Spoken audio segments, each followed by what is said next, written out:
Okay, we are going to get started. Today is Tuesday, May 30th, 2023. This is the City Council work session. I am calling this to order. Notice is hereby given to the members of the City Council and to the general public that at this work session, the City Council may vote to go into executive session, which will not be open to the public, for legal advice and discussion with the city's attorneys on any item listed on the following agenda. Can we have roll call? Mayor Daggett, Here. Vice Mayor Aslan, Present. Councilmember Harris, Here. Councilmember House, Here. Councilmember Matthews, Aquí. Councilmember McCarthy, Here. Councilmember Sweet. Here. Vice Mayor, would you lead us in the Pledge of Allegiance? Please stand.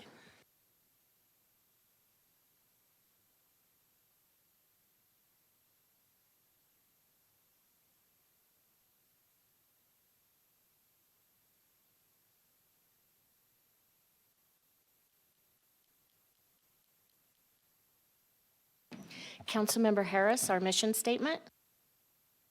Yes. The mission statement for the city of Flagstaff is to protect and enhance the quality of life for all. Thank you. Councilmember McCarthy, our land acknowledgement. Yes, Mayor, thank you. The Flagstaff City Council humbly acknowledges the ancestral homelands of this area's indigenous nations and original stewards. These lands, still inhabited by native descendants, border mountains sacred to indigenous peoples. We honor them, their legacies, their traditions, and their continued contributions. We celebrate their past, present, and future generations who will forever know this place as their home. Thank you. All right, next up is public participation. Public participation enables the public to address the council about items that are not on the prepared agenda.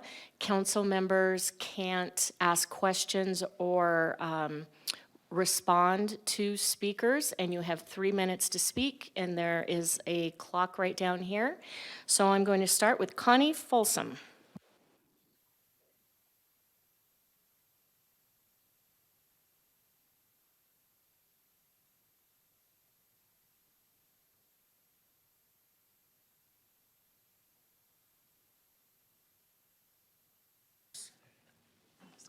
Oh, thank you. I'm here today because new information has come to light with regard to the advantages and very real possibility of building dedicated pickleball courts at the Thorpe Dog Park location rather than in Bushmaster Park. In response to council's questions on May 16th, Ms. Hagan stated that the Thorpe location is not shovel-ready.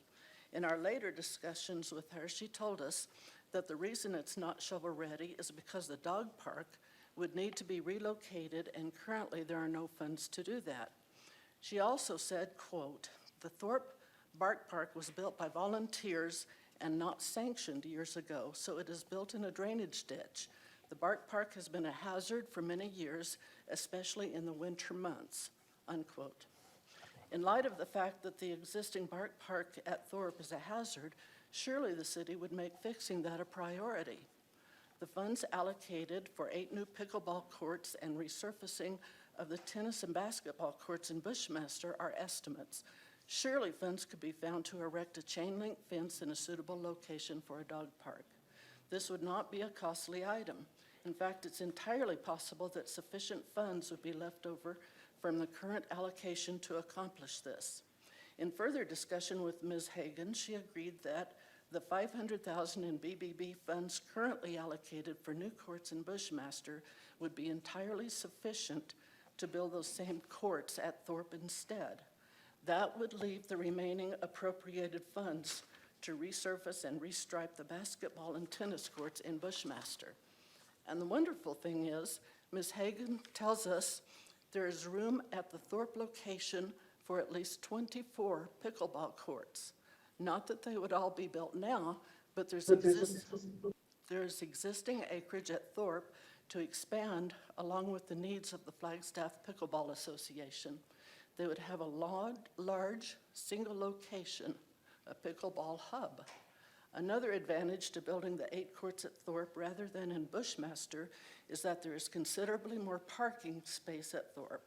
There are restroom facilities already in place, and the courts would not be near residences, so noise pollution would not be an issue.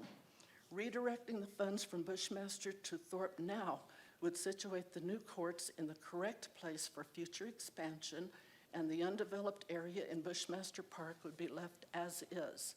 And finally, please note that contrary to your request on May 16th that courts be moved as far north as possible from homes on the south border of Bushmaster, it seems that that is not possible. And in fact, with the new L configuration, they have been moved even closer to some of those homes. Thank you. Audria Smith. She has declined her comment. Jill Stevenson.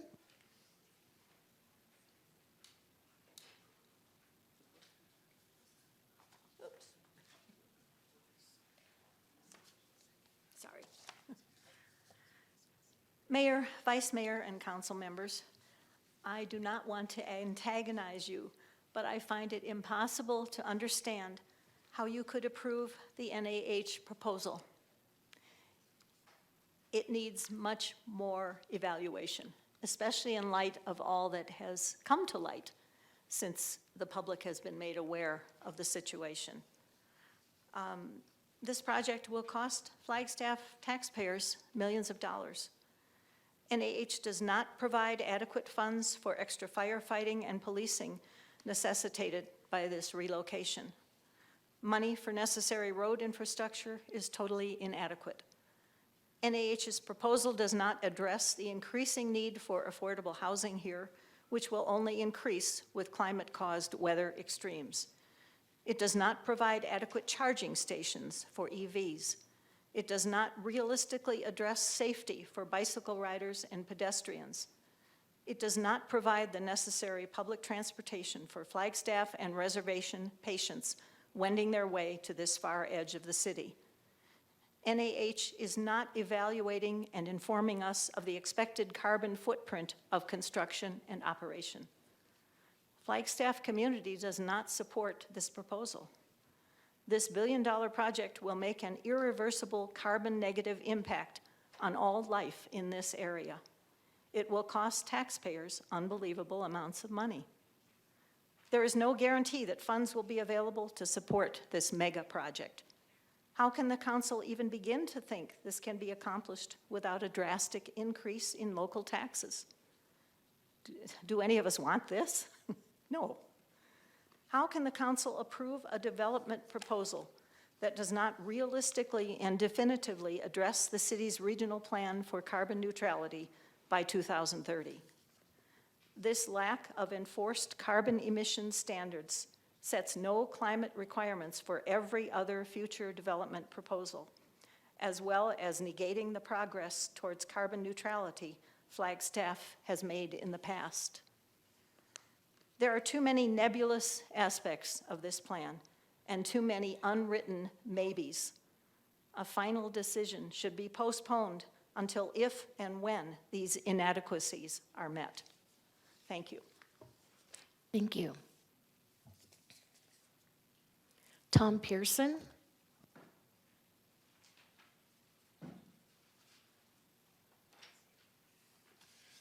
Mayor Daggett, council members, thank you for this opportunity to speak to you today. I would like to share with you certain shortcomings I see in the carbon neutrality plan, the CNP. One of the pillars of the CNP proposes replacing Flagstaff's current energy diversity with only 2 renewable power sources, solar and wind. A second pillar of the CNP is creating an all-electric Flagstaff, that is, constructing or converting buildings to electricity alone for heating and appliances. This dual track of renewable-only power sources and all-electric buildings is a path of significant risk. Why will this be a vulnerable course of action? Let's remember, our climate is not like Phoenix and Tucson. Down south, the peaks of power demand and solar production coincide in the summer. Flagstaff is the opposite. Our greatest power demand is in winter, when solar power production is at a minimum. Winter days are short, skies frequently overcast, and solar panels are often covered with snow. Winds, too, are variable in winter, and wind turbines are vulnerable to freezing temperatures. Implementing the CNP's electric power plan will create a perfect storm of highest power demand and lowest power available. The CNP will create a city overly dependent on electricity and vulnerable to outages during freezing winter temperatures. Lives, especially of the elderly, will be at risk. Currently, we enjoy the security of energy diversity. Our sources include nuclear, natural gas, and coal, in addition to renewables. Energy diversity guarantees sustainability. Put the people of Flagstaff first. Preserve our energy diversity. Another shortcoming of the carbon neutrality plan is that it is devoid of any cost figures. The lack of financial data is astonishing, considering the pervasiveness of the plan. The CNP will affect virtually every aspect of life in Flagstaff for decades, and yet we have no idea at what cost. One thing we do know is that Tucson's City Council did provide cost figures for their carbon neutrality plan and put the plan on the ballot for the people to decide. I challenge you to take the ethical high road, just like Tucson did. Disclose the full cost of implementing the CNP and place the plan before the voters for approval. Thank you. Thank you. Stephen Summer.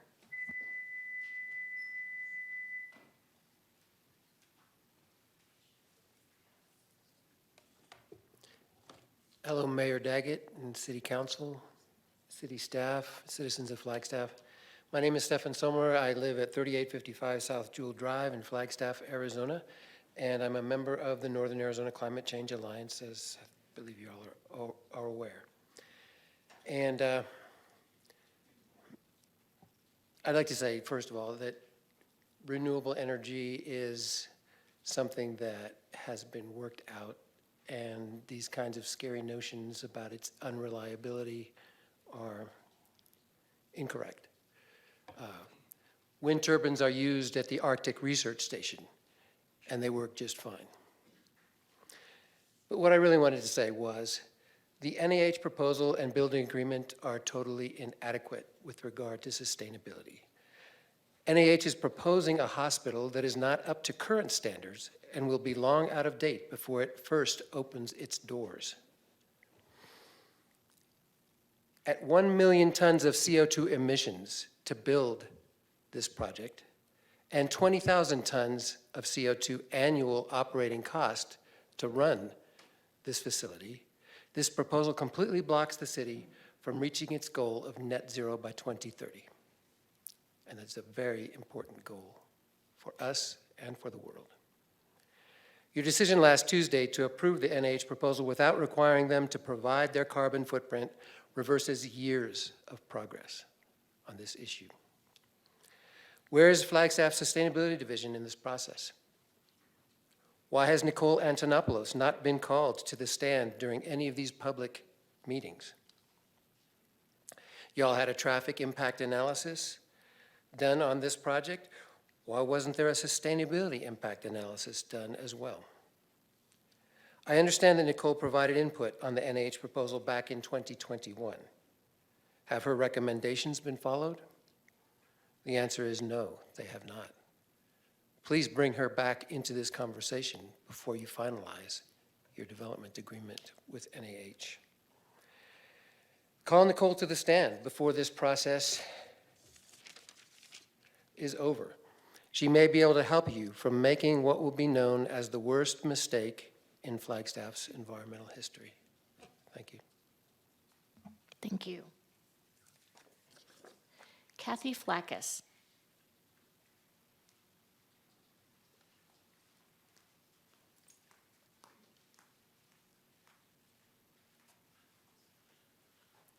Hi, Hi, I'm Kathy Flackus. I live at 1021 North Hopi Drive.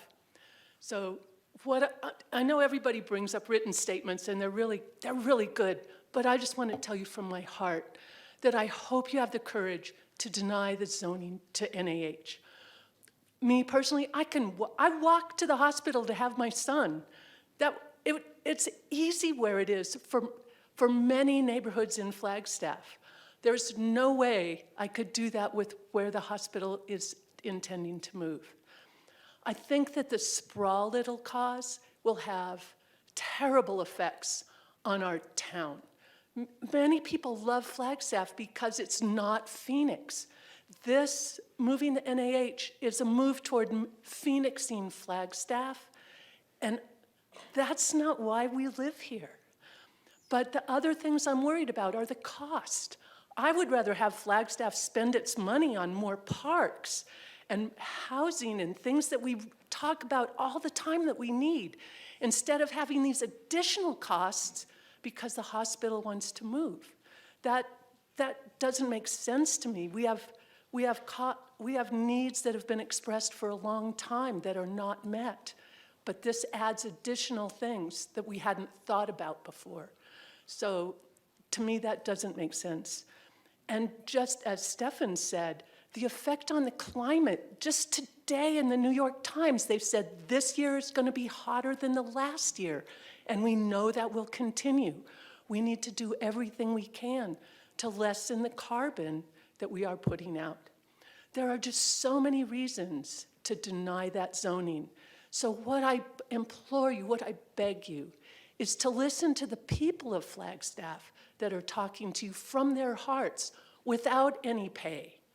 You know, you have people from NAH that get paid to talk to you, but so many people come and write letters and talk to you from their hearts. So I ask you to have the courage to listen to that. That's all. Thank you. Thank you. All right, moving down to item number 5, review of draft agenda for the June 6th City Council meeting. Council, do you have any questions or comments? All right, we will move down to items number 6, 7, and 8. 3 proclamations. The first is Two-Spirit Day. The next is Gun Violence Awareness Day. And the third is LGBTQIA2S+ month. And we will be asking representatives from the various groups to join us up here on the dais. All right, so council, please.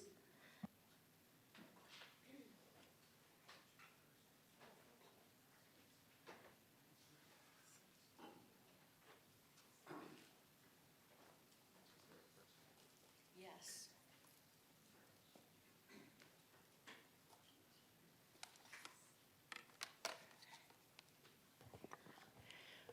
Welcome.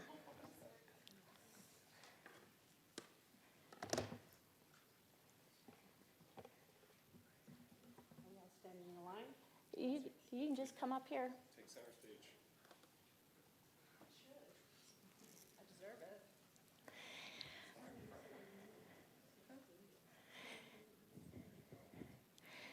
Two-Spirit individuals have been present in Indigenous communities since before time and in memoriam for countless generations that predate LGBTQ+ terminology. For generations, Two-Spirit Native culture went underground to avoid detection and persecution. The term Two-Spirit was adopted in 1990 at the International Native Gay and Lesbian Gathering in Winnipeg, Canada, as a means of unifying various gender identities and expressions of Native American, First Nations, Indigenous individuals. The term is not a specific definition of gender or sexual orientation, but rather an umbrella term. And Two-Spirit people have both a male and female spirit within them that are blessed by their Creator to see life through the eyes of both or multiple genders. The term does not diminish the tribal-specific names, roles, and traditions Indigenous nations have for the respective Two-Spirit people. Examples of such traditional names are the Biki, my apologies, among the Havasupai, the Nadlihi among the White River Apache, and the Nadli among the Navajo people. These traditional names and roles go back to a time before colonization and Western religion. Two-Spirit is not a New Age movement, but rather a reclamation of Two-Spirit's traditional identity and roles within Indigenous culture. They are held in high regard, for example, caretakers, medicine people, spiritual leaders, and to be of service to their communities. The City of Flagstaff recognizes that claiming the role of Two-Spirit is to take on the spiritual responsibility that the role traditionally has. Walking the Red Road, which includes supporting all of our Indigenous relatives and the environment to be a guiding force with a good mind, good intention, and a good heart, and these are just a few of the responsibilities. Now, therefore, I, Becky Daggett, Mayor of the City of Flagstaff, Arizona, do proclaim June 2nd, 2023 as Two-Spirit Day in Flagstaff, Arizona.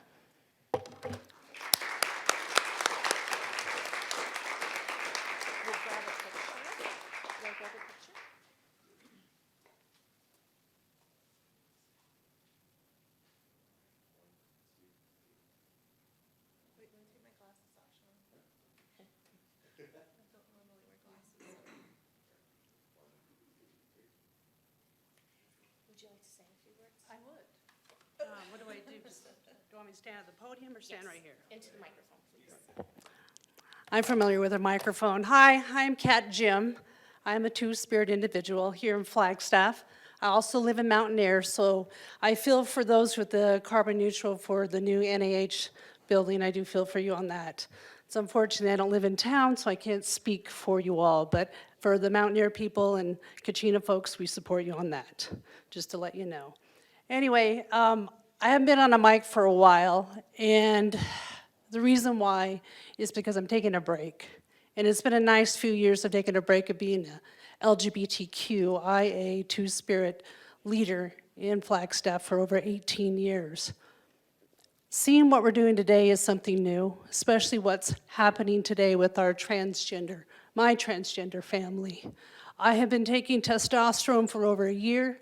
I am transitioning, and it's something new for me and something new to some of these folks here too, who are standing behind me, who have seen me over the years standing and fighting for LGBTQ rights. We still have more to do here, especially when it comes for Two-Spirits, and especially for our trans community. We failed. We've absolutely failed. And it's time.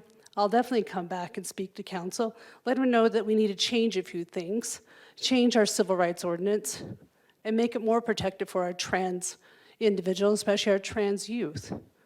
Also, we definitely need a community center. It's something that's stable and grounds those in our youth and those who are older and those who are like myself. We need it. It's been far too long. I want to thank all of you for being here today. I know you're all here for a purpose, but thank you, Becky, Miranda, all of you. I appreciate you. Love you guys. Love you too so much. I'm so glad you're here. Holly?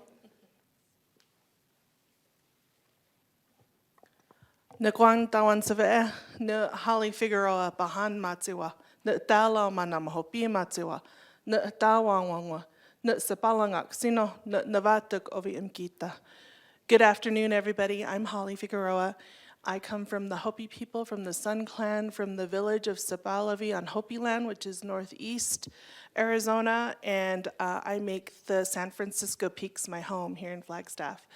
I just want to take the opportunity to thank Mayor Daggett and the council for this opportunity to proclaim June 2nd as Two-Spirit Day. As a tribal liaison for Blue Cross Blue Shield Arizona Health Choice and also the president of the Arizona Rural Health Association, we really need to do our work in ensuring health equity, access to health care, all the things that we need to ensure health and wellness of our Two-Spirit LGBTQ members on and off reservation. There is so much to be braided together in terms of making sure that we work collaboratively together with our tribal and non-tribal healthcare partners, our communities, to ensure health and wellness, not only for our adults. We hear a lot about our adult LGBTQ population, but also we have an elderly community that is really in need of ensuring care, as well as our adolescent population. I was just at a national conference a couple weeks ago, and there are states in our country that are totally illegalizing adolescent LGBTQ healthcare. And so I'm really thankful that we live in a city and a state that supports our Two-Spirit LGBTQ in terms of their health and wellness. And so again, thank you so much. I'd love to invite you all to our annual Two-Spirit LGBTQ Health Matters Conference on June 16th out at the Twin Arrows Casino Resort. We have a day full of healthcare presentations by adolescent IHS doctors, some community healthcare providers and partners. If you want to learn more about the community and the population, I really encourage you to come and increase your health literacy around our Two-Spirit LGBTQ. So thank you again so much for this honor of the Two-Spirit Day, and really looking forward to Pride Month. It's always one of the fun times of the year to acknowledge and honor and celebrate those who came before us. And so thank you again. I get the opportunity to work with folks like Kat and Sean and other community partners as an ally. It's really important to me because I live here, I'm from here, my kids are gonna be here, so I'm really thankful for being able to be an advocate and an ally for the Two-Spirit LGBTQ community. So thank you, Asquale. Thank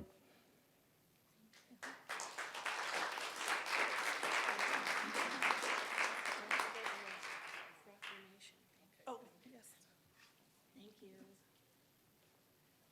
All right. Next was gun violence, correct? Would you all like to come down, or whoever wants to come down and join us?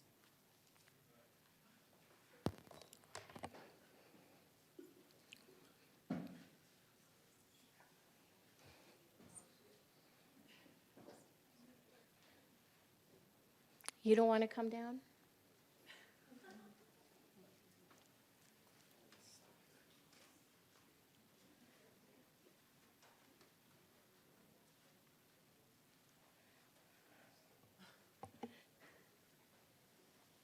We're going to have to get a bigger dais.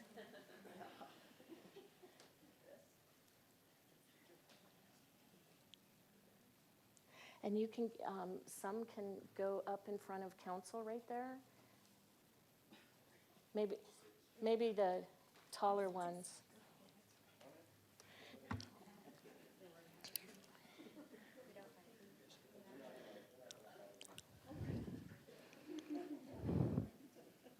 Every day, more than 120 Americans are killed by gun violence, and more than 200 are shot and wounded, with an average of more than 17,000 gun homicides every year.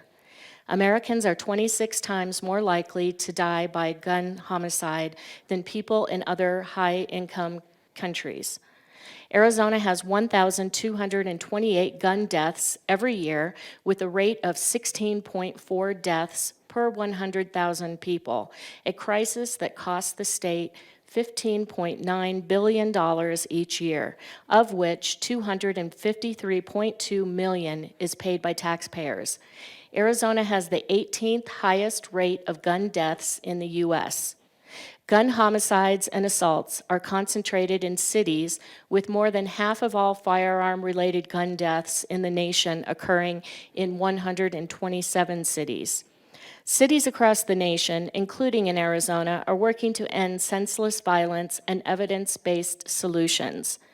Protecting public safety in the communities they serve is a mayor's highest responsibility. Support for the Second Amendment rights of law-abiding citizens goes hand in hand with keeping guns away from people with dangerous histories. Mayors and law enforcement officers, in partnership with local violence intervention activists and resources, know their communities best and are most familiar with local criminal activity and how to address it, and are best positioned to understand how to keep their citizens safe. Gun violence prevention is more important than ever as we see an increase in firearm homicides and non-fatal shootings across the country, increased calls to domestic violence hotlines, and an increase in city gun violence. In January 2013, Hadia Pendleton was tragically shot and killed at age 15, and on June 2, 2023, to recognize the 26th birthday of Hadia Pendleton, born June 2, 1997, people across the United States will recognize National Gun Violence Awareness Day and wear orange in tribute to Hadia Pendleton and other victims of gun violence and the loved ones of those victims.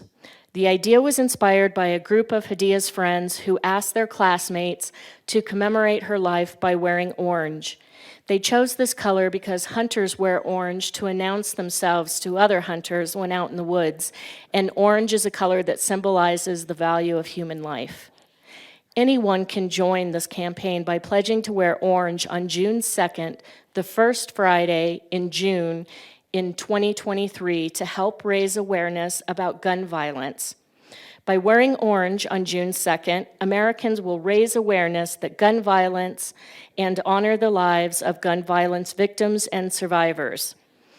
We renew our commitment to reduce gun violence and pledge to do all we can to keep firearms out of the hands of people who should not have access to them, and encourage responsible gun ownership to help keep our families and communities safe.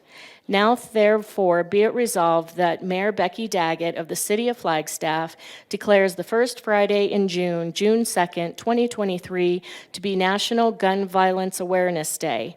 I encourage all citizens to support their local communities' efforts to prevent the tragic effects of gun violence and to honor and value human lives.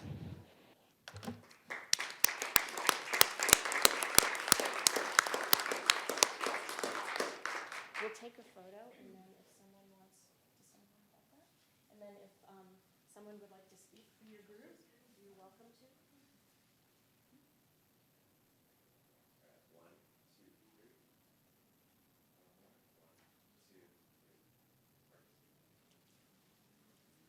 Is there someone who would like to say something? Mary, you want to? Go, Mary. Go, Mary.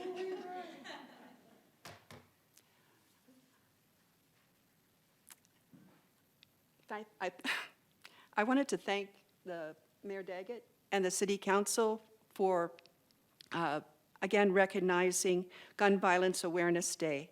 This is the 9th year of the Wear Orange campaign, and the 7th year that the City of Flagstaff has supported the campaign to raise awareness about gun violence and to honor the victims and survivors.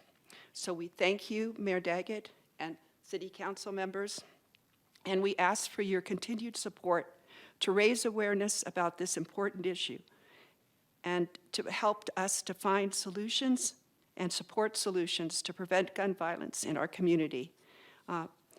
Probably you all woke up to the same news that I did, that this was the worst weekend for mass shootings in a decade, and at least 14 dead on Memorial Day weekend, and at least 58 people injured. In Mesa, 4 people were killed and 1 was injured. So we still have a lot of work to do, but like the proclamation says, if we all stand together, wear orange on that day, we create awareness that this is an issue that we will support and that we will continue to persist and fight for. Thank you again.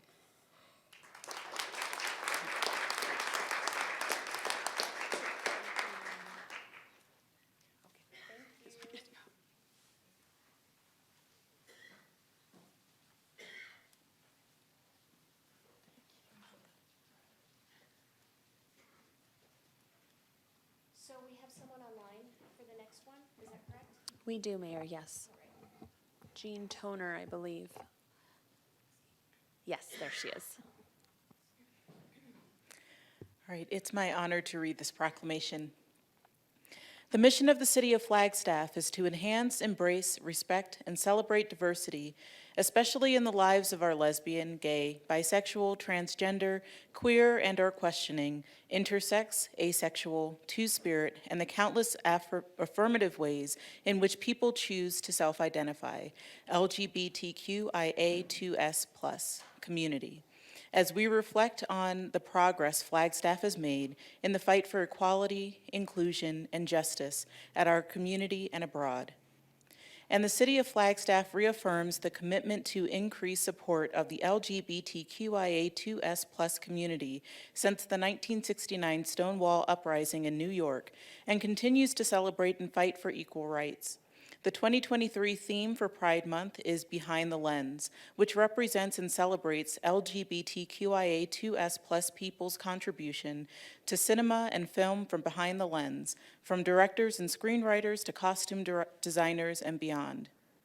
The City of Flagstaff has fought and will continue to fight to make the possibilities of the LGBTQIA2S+ community real for every resident and increase the visibility, awareness, dignity, and equality, making institutions safer for the community and promote the welfare of LGBTQIA2S+ people. At present, there are several anti-LGBTQIA2S+ legislation that has been introduced and passed in states across the country, targeting transgender children and their parents and interfering with their access to health care. Members of this community, especially people of color and transgender people, continue to face discrimination and efforts undermining their human rights. And these unacceptable attacks have left countless LGBTQIA2S+ families in deep fear and pain, which compounded difficulty on the youth of whom seriously considered attempting suicide within the last year. The City of Flagstaff understands that the rights of LGBTQIA2S+ Americans are under persistent attack. This is a devastating reality that our community, state, and nation should work urgently to address. Every June, our nation unites to observe Pride Month with the raising of the rainbow flag to honor the history of the LGBTQIA2S+ liberation movement and to support the rights of all United States residents and citizens, and to eliminate homophobia, fostering equality and freedom from discrimination. The City of Flagstaff takes pride in identifying that human, civil, and equal rights nurture a stronger community foundation, leading to an inclusive community to be enjoyed by all, while promoting an atmosphere that is welcoming, accepting, and respectful to the LGBTQIA2S+ people. The City of Flagstaff acknowledges the need for public education and awareness that is vital to finally end discrimination and prejudice, and celebrating Pride Month should foster awareness and engaging in dialogue to strengthen advocacy for the Flagstaff community, building acceptance and improving equal rights. As we continue to collaborate efforts in making Flagstaff a community inclusive of its lesbian, gay, bisexual, transgender, queer and/or questioning, intersex, asexual, two-spirit, and the countless affirmative ways in which people choose to self-identify population, the City of Flagstaff, Commission on Diversity Awareness, and the Northern Arizona Pride Association recommend the designation of June 2023 as Pride Month. Now, therefore, I, on behalf of Becky Daggett, Mayor of the City of Flagstaff, do hereby proclaim June 2023 as Pride Month in the City of Flagstaff, in recognition of celebrating, embracing compassion, and fostering acceptance for the LGBTQIA2S+ community, and in unison celebrate with a Pride Parade and Pride in the Pines Festival and other local and statewide observances.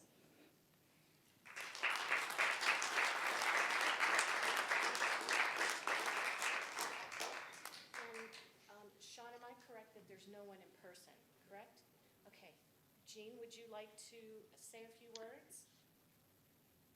I would just like to reinforce the invitation for everybody to come to the very first annual ever Flagstaff Pride Parade at 9 o'clock on the morning of the 17th, Saturday, prior to the festival, Pride in the Pines. And Also express gratitude for the welcomingness of this city council and very much appreciative. Thank you.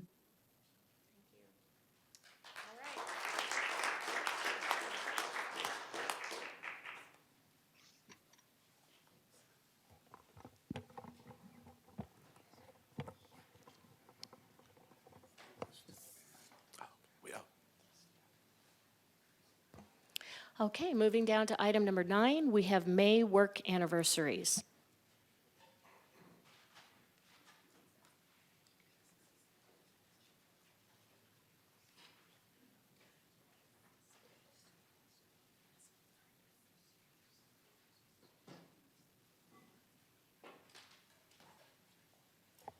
Good afternoon, Mayor and Council. Great to see you this afternoon. Shannon Anderson, your Deputy City Manager. Pulling up the presentation to celebrate our May work anniversaries. So to kick us off, our 5-year anniversaries, Robert Wallace is our open space supervisor in our pros division. So he's celebrating his 5th year with the city of Flagstaff this month. We have Keith Chamberlain. He's part of management services, works with SBK as a grants and contracts specialist. He is also celebrating 5 years this month. Another 5-year anniversary, Daniel Logan. He's one of our public works managers. He is in solid waste, currently on military leave, so thanks to him for his service. Daniel is celebrating again his 5-year anniversary. Moving on to 10 years, we have Sergeant Sapp. He actually has worked for the department for 10 years. Marianne Sullivan also works with our police department as well as our fire department as their legal counsel. She's celebrating her 10th work anniversary. Ryan Church, he's one of our fire engineers within the fire department. He's celebrating 20 years with the city of Flagstaff this month. And moving on to 25 years plus, our first is Marion Lee. Marion actually works in water services. She's been a familiar face there for quite some time. She was hired actually in customer service. So that's part of our management services team for water needs and has been part of the team ever since. She shared with us that water is her business and the people that she works with is why she's still here at the city of Flagstaff. Recently, she was instrumental in the development of a process to manage a massive reimbursement agreement with Coconino County. She's executed the agreement with ease compared to the work involved with answering customer questions, drafting form letters, recording documents with the county clerk, and keeping water services staff on track. She's also been hard at work training the new administrative assistant and water services division director, Shannon Jones. Shannon shared with us that Marion is the reason I'm still here, says Shannon Jones, water services division director. If not for her, I would not know where my office is or even be able to get through the front door security system. So she's been very helpful to Shannon as he's joined our team. Thanks, Marianne, for your 28 years of service to water services and our community. I know Marianne has actually had a different appointment this afternoon, so isn't able to join us, but she was appreciative of the recognition. Moving on to Grant Kelly. He's working in our Flagstaff Police Department, was hired in May of 1995, so celebrating 28 years with us. He attended the police academy in Tucson and worked the majority of his career in patrol, with a few sabbaticals in the criminal investigation section.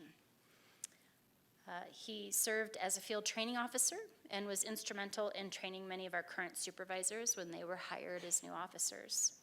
He began working as a sergeant in 2012 and had an excellent work ethic and is extremely passionate about community policing. He has served as the Sunnyside Neighborhood Sergeant for several years. He was certified as a bomb technician and served as a team leader for years for this team as well. He spent many nights and weekends working as the on-call bomb technician and always responded when he was needed to handle suspicious items. Throughout his 28 years, he's always offered a helping hand to patrol and detectives. He is the past recipient of a Life-Saving Award, City Manager's Excellence Award, and Officer of the Year Award.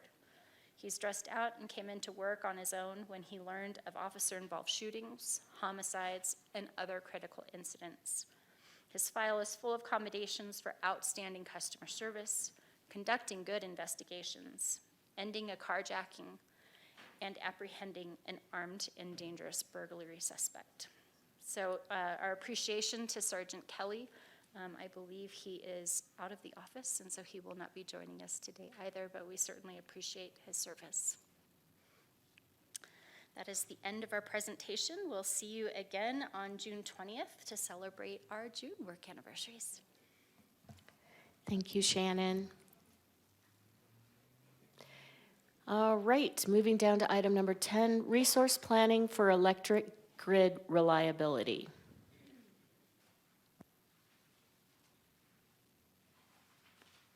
Good afternoon, Mayor and Council. I'm Jenny Neiman, Climate Program Manager in the Sustainability Division, and I'm actually here with my friends from APS tonight to talk about the electric grid. It's a really exciting time in the energy landscape. We are seeing shifts across the global landscape.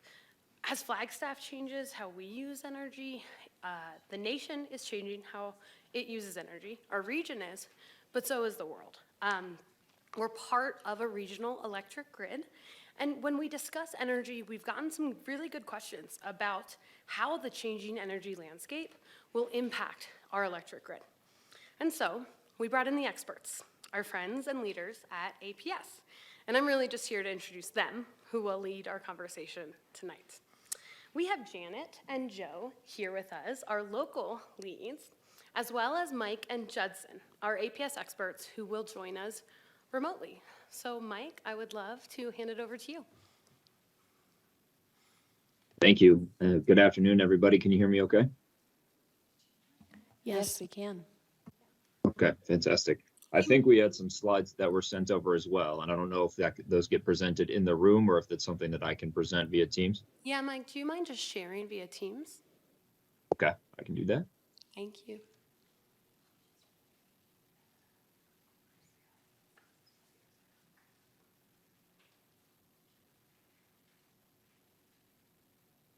Can you guys see my screen? Yes, we can. Okay, fantastic. Appreciate the time to come and speak with you today. My name is Mike Eugenius. I'm the manager of the resource planning group at APS. I've been with APS now for about 9 years, and I've got a background in electrical engineering. Been a couple of different positions in the company. The remarks that I have prepared for you today focus on, in aggregate, how is APS looking at our energy future within Arizona, and what are some of the aspects of that plan going forward. I have a couple of slides that talk about both our strategy when it comes to the integration of renewables, as well as where we are today with our current energy mix. And then I'll talk briefly about what we see as far as load growth into the future, and the potential for different kinds of resources to meet our energy needs going forward. So with that, I'll get started.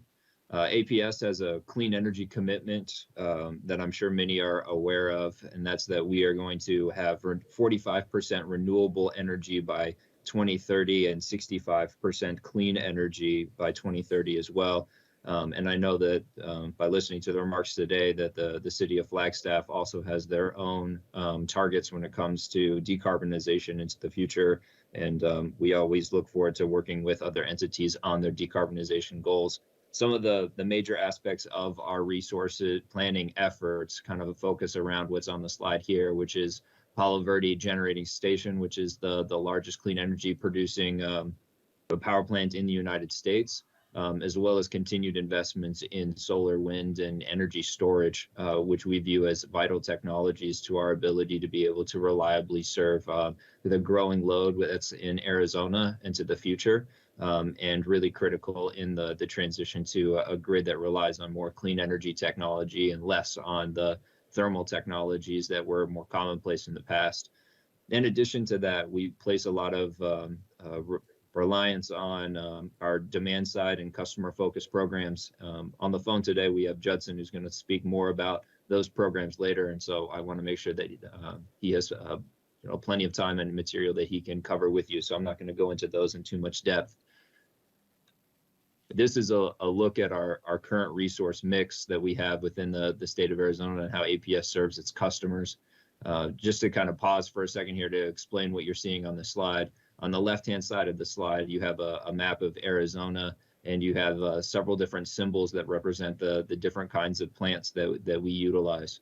And so we have some coal facilities that are still in operation. Those are at Troy and Four Corners. You can see those kind of on the top right-hand side of the graph. Numerous wind facilities, both in Arizona and in New Mexico, as well as nuclear, solar, and natural gas facilities, spread out throughout the state.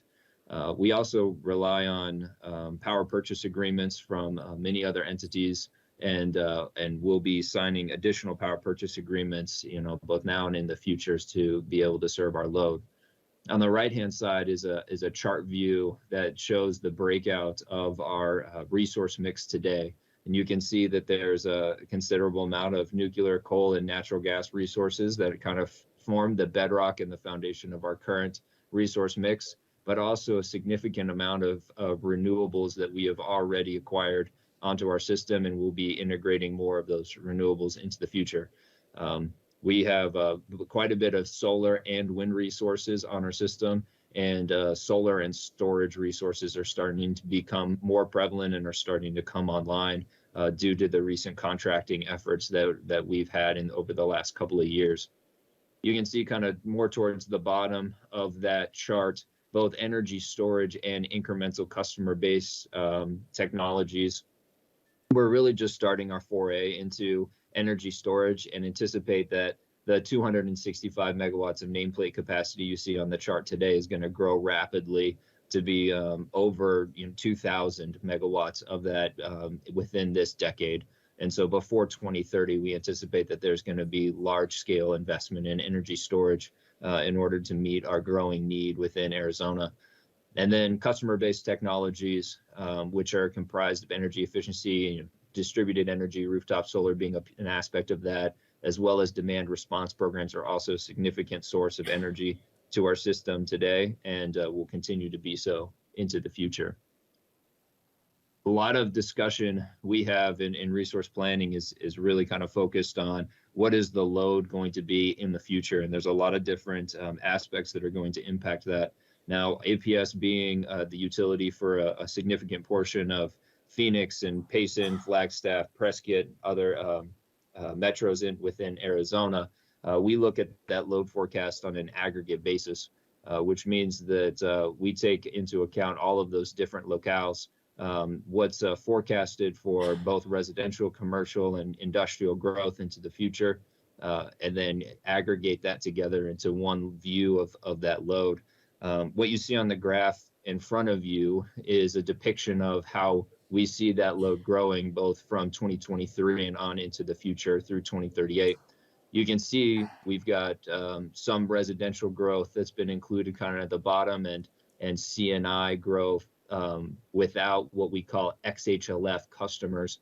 XHLF stands for extra high load factor customers. And typically, these are data center customers or other customers that have not very variable load, and so a very constant load on the system, and have very steady power needs. We've seen in recent years an explosion, I would say, in these types of customers within our service territory, and they make a significant portion of our load forecasts into the future. We actually have these XHLF customers broken out into two categories that you can see on this slide, with the lighter gray category kind of being a more conservative scenario that says if only some of these customers come online or if they grow at a slower rate, and the darker gray scenario being if more of those customers that are in our pipeline go in service, the impact that would have on the total energy needs within Arizona. You can see just by kind of eyeballing the percentages on this graph, these XHLF customers make a huge portion of our load into the future, especially if we see the demand grow according to some of their projections, and with the explosion of things like AI technologies, which are very heavy in computing power, that's a significant impact on what the load forecast would be in the future. Another aspect of this graph I'd like to call your attention to is electric vehicles also makes a slice of this, and you can see that kind of in the yellow color in the middle of the graph. We have some fairly aggressive targets, I would say, and forecasts for electric vehicle adoption and estimates for electric vehicles in Arizona, even on a yearly basis, are absolutely, I would say, exploding and rising, almost exponentially into the future to see the adoption of these technologies. Even with really high adoption rates of electric vehicles, as a percentage of the overall sales, we see these as being kind of a little less of a determining factor when compared to the other sources of growth in our system. And so this is definitely something that we are aware of and we monitor very closely at APS, because electric vehicle load is a source of new growth for us, and we do anticipate that there will be rapid adoption of electric vehicles into the future, and is something that we'll include in our planning and maintaining the reliability of our system going forward. So I think that's kind of the main points that I wanted to make for this slide as far as what that load looks like into the future.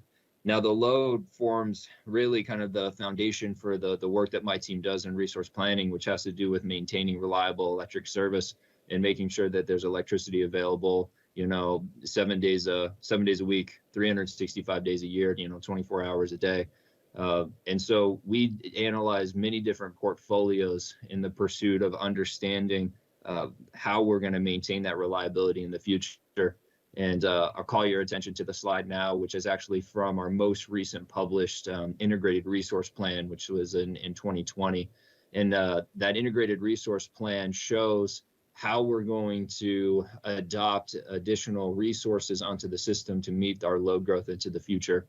The load figures from that time are a little bit lower than what we see today. However, I think the information shared here is still very directionally accurate into the future.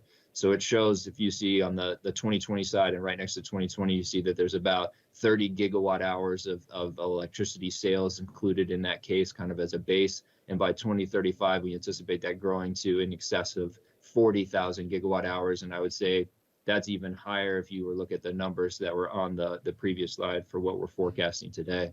However, we see that there's going to be a significant amount of renewable energy that's going to be included in our different resource plans.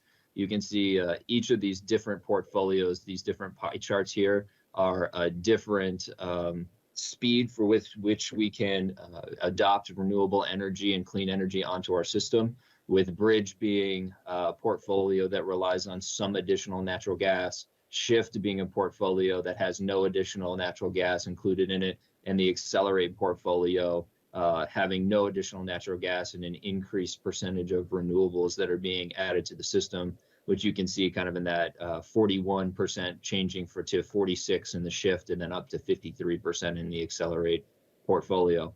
And so you rapidly see, our energy sales changing as far as the overall blend of where your electricity is coming from.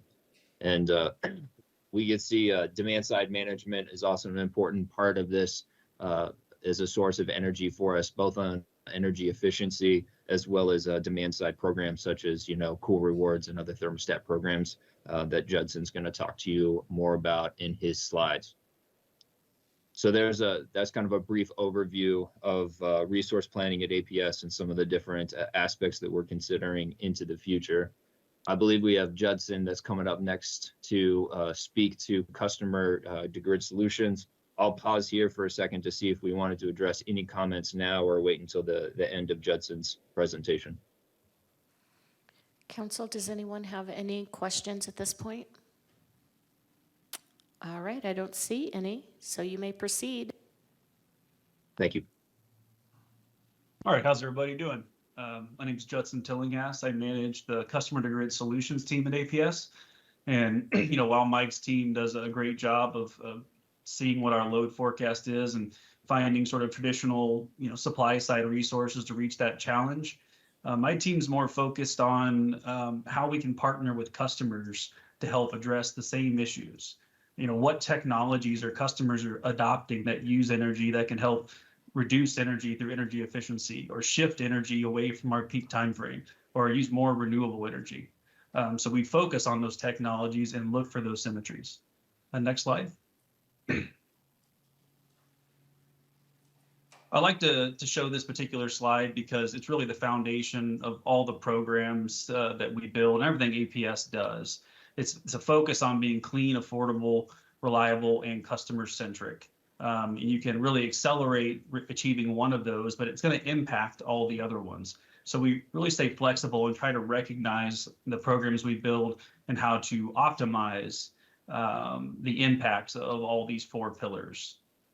We've had, as Mike showed, we had a lot of load growth from various sectors, including, residential load growth of data centers, new manufacturing plants.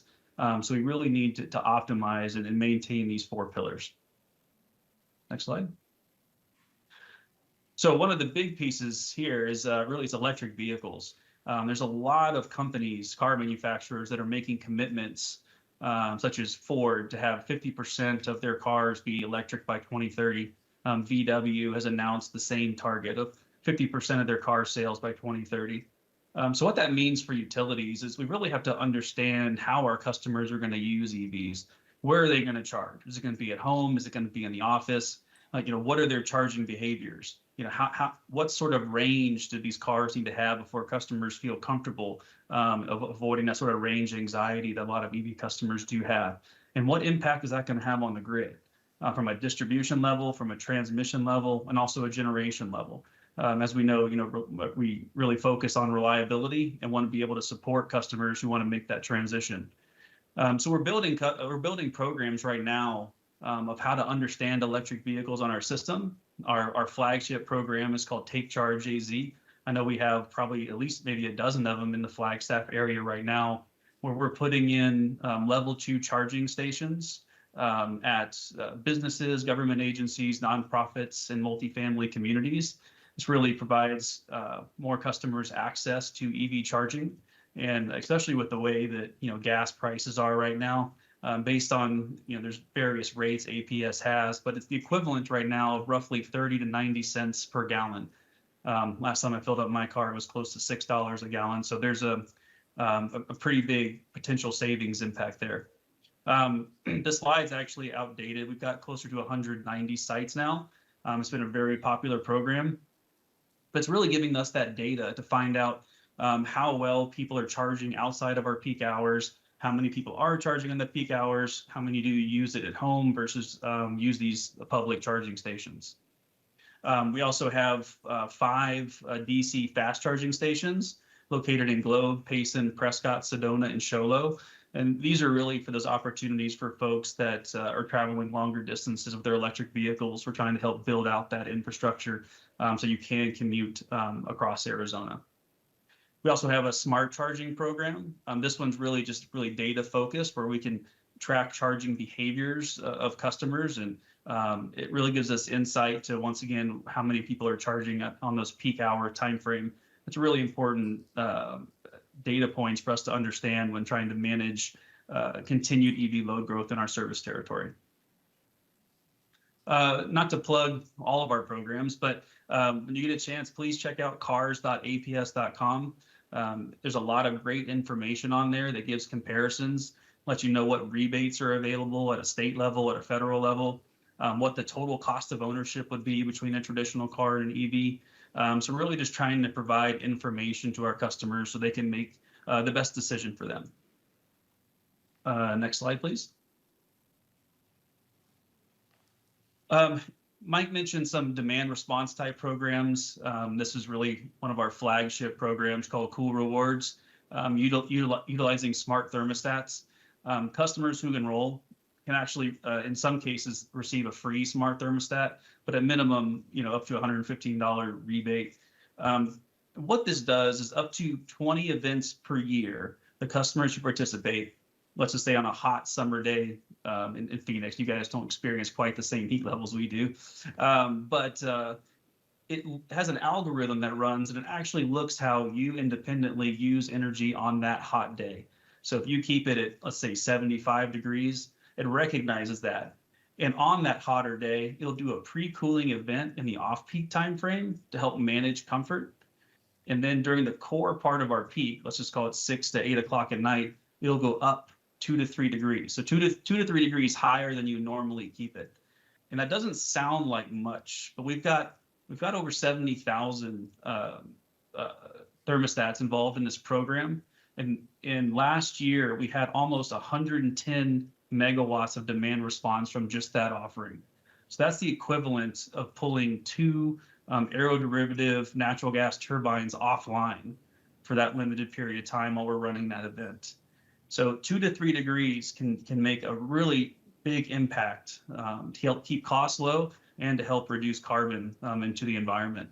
So I really recommend, if you do have an air conditioner, I know some folks don't, or less folks do up in Flagstaff because of the weather differences, please enroll in this program. There's really no better way to take control of your energy costs and be more sustainable than this device in your home. Next slide, please. I really like to talk about the partnerships we do.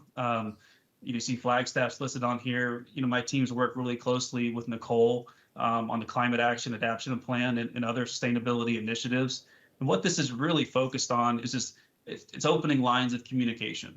I have EV experts on my team, demand response expert, microgrid experts, solar experts, battery experts. So let's communicate and figure out what your goals are and how we can work together and to achieve those energy related goals, whether it's reducing carbon, whether it's saving money. There's a lot of opportunity. If we understand what your goals are, we can build programs around that to help address those issues. And we actually did specifically that in the Green Power Partners program, which Flagstaff was the very first customer to enroll. So thank you very much for that. Next slide, please. And finally, I just want to put up this slide. These technologies are moving really fast. And we just want to find these opportunities where customers are using these technologies. How can we use them together to help keep the grid more reliable, more affordable, and decarbonize the grid as quickly as possible? At a high level, that's really what I had to discuss today. Please let me know if you guys have any questions. Thank you, Judson. We do have a question from Councilmember Matthews. Thank you, Mayor. I have a couple of questions. First off, and this was just kind of fast, so I'm just trying to still drinking from the fire hose here. With the projected increased power demands, if Flagstaff reaches its goal by net zero carbon emissions by 2030, what is APS? How are you going to handle that demand? Like what infrastructure are you putting in place? We already see power outages now, and we do have very harsh winters. So I'm concerned about the safety and health of especially our vulnerable community members when we are, in the midst of a very harsh winter storm. So how's APS going to address those demands? A council member, not an expert in that particular space. I think what Michael's report really pointed to was maintaining reliability at the grid level, so managing the sort of peak generation across the entire system. There's also different teams that really focus on the reliability of the transmission system and distribution systems. That's transferring power from the generators all the way to your homes and your communities. So obviously weather impacts are different around the state. So trees falling on lines, cars running into power poles, all those play a big impact in that space. But just like we have Mike that plans from the resource planning perspective of what resources we need to meet peak load, we have other teams that focus on making sure the transmission and distribution system is built out to maintain reliability to keep everyone's power on. Okay, thank you. And I will like Michael or whoever to have a follow-up email just to give us some assurance on what those reliability plans are. Also, I think in a conversation I may have had with some of the other representatives, one of the strategies was to encourage reduced demand through fee increases during peak times. Is that correct? Councilmember, I'm not aware of that. We do have plenty of energy efficiency programs that are looking to reduce energy consumption in general through all sorts of different technologies, including light bulbs. You know, the rate structures of time of use rates are developed to encourage people to use more energy outside those demand hours. By doing that, reduces the overall peak of the system and helps keeps costs low for everybody. I'm not sure if I answered your question, but Kind of. Okay. I have others. So it was kind of interesting or alarming to me to hear the smart thermostats. So what you're saying is APS could automatically remotely adjust our thermostats to reduce our AC or our heat without us doing anything. Is that correct? Council member, I'll clarify on that piece. It's an opt-in program that customers can enroll in. And one of the key features that I did forget to mention, and I know I mentioned being customer centric, is customers are able to opt out of all the events. So if it runs an event, the intent is for it to run an event and you don't even notice because it's 2 to 3 degrees. But if you do notice, if you have people at home and it's too hot, you can just walk up to the thermostat and opt out of that event. That was a core tenet of that program, was to maintain customer comfort. And it doesn't affect it doesn't affect your participation. It doesn't affect your financial incentive for participating. So it's a very customer centric program. And then this XHLF low and high. I know Phoenix is building a huge microchip facility, which will take a lot of power, is what I understand. Again, you know, you started this slideshow presentation with the critical need to have diversity in our power system. So I think in slide 3, Michael was talking about just the different makeup of that mix of resources. I think you're going to go back to it. And so I'm just curious, we talked about how that you're going to shift to different sources, but I didn't hear, maybe I just wasn't paying attention. I'm on vacation mindset mode, sorry. But what are we doing to build that infrastructure for more wind, more solar, which up here in Flagstaff, we have shorter, you know, we have storms and so we don't have sunlight, and we have, you know, wind is not as reliable and stuff. So can you explain more about how we're going to build those reliable alternative sources to ensure that our community will be protected and safe, especially, you know, the summers aren't like Phoenix, and we don't have the sun that Phoenix has, but we do have very harsh winters. So I'm just wondering how you're going to build, what's the plan to build those reliable alternative sources for alternative and clean energy? Yeah, appreciate the question, council member. And fortunately for electricity too, we have the ability to transport it, and we have a fairly interconnected grid here in Arizona, both that APS operates and that some of our neighbors operate as well. So that means that the sources of energy that we, you know, contract with or install that are in the south portion of the state can still benefit the citizens of Flagstaff during times when you may be having weather in your area that excludes the production of solar energy. And so when it's sunny in Gila Bend, which it is like 90% or more of the year, we're producing that solar power down there and able to transport it to you know, Flagstaff and to the rest of our customer base as well. Wind resources also utilize our transmission system. As you can see, several of our wind facilities are in New Mexico. And we are able to transport that power throughout Arizona utilizing our existing transmission system and our distribution system. And so I guess an extension of your question is, what are we doing to invest in that transmission and distribution system into the future? And there's quite a few projects that APS has planned as part of our 10-year transmission plan that's filed with the Arizona Corporation Commission that shows what our investment is going to be into the future. Thank you. And I'm assuming that's available to the public online. That's correct. Okay, great. And two last questions, kind of statements. Just this last winter, we had many storms. One in particular caused a lot of wind, and I think 6,600 homes were without power for up to 36, maybe longer hours. So I'm just concerned about for homes that a lot of our new homes right now are being built all electric.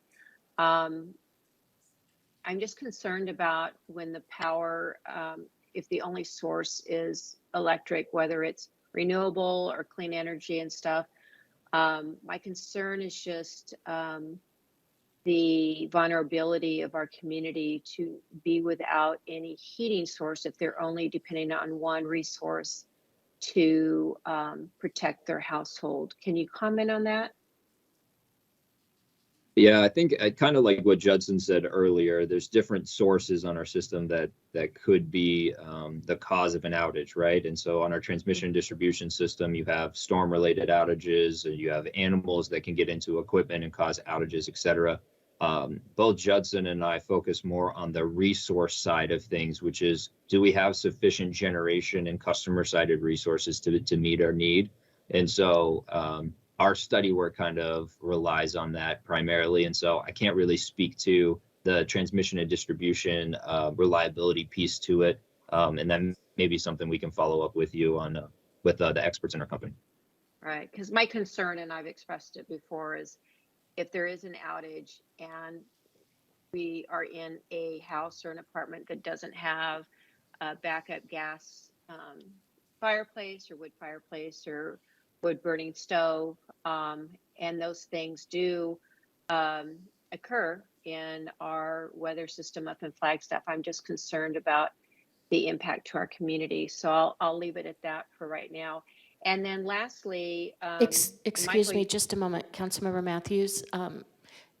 Did you want to weigh in, Janet? Well, I wanted to, Mayor, Council, Councilmember Matthews, Janet Dean here in the audience. I wanted to see if Judson and Michael's comments got to your question, because we will have outages on our system. We do not like to have those, but they happen.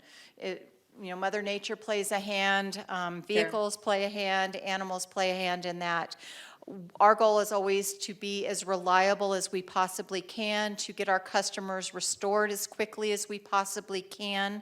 In a community like Flagstaff, we do have redundancy. We have loops within our system, so we can get many of our customers back on quickly, depending on where they're located in relation to the outage. We did have a very tough winter, and there were communities outside of Flagstaff that were impacted.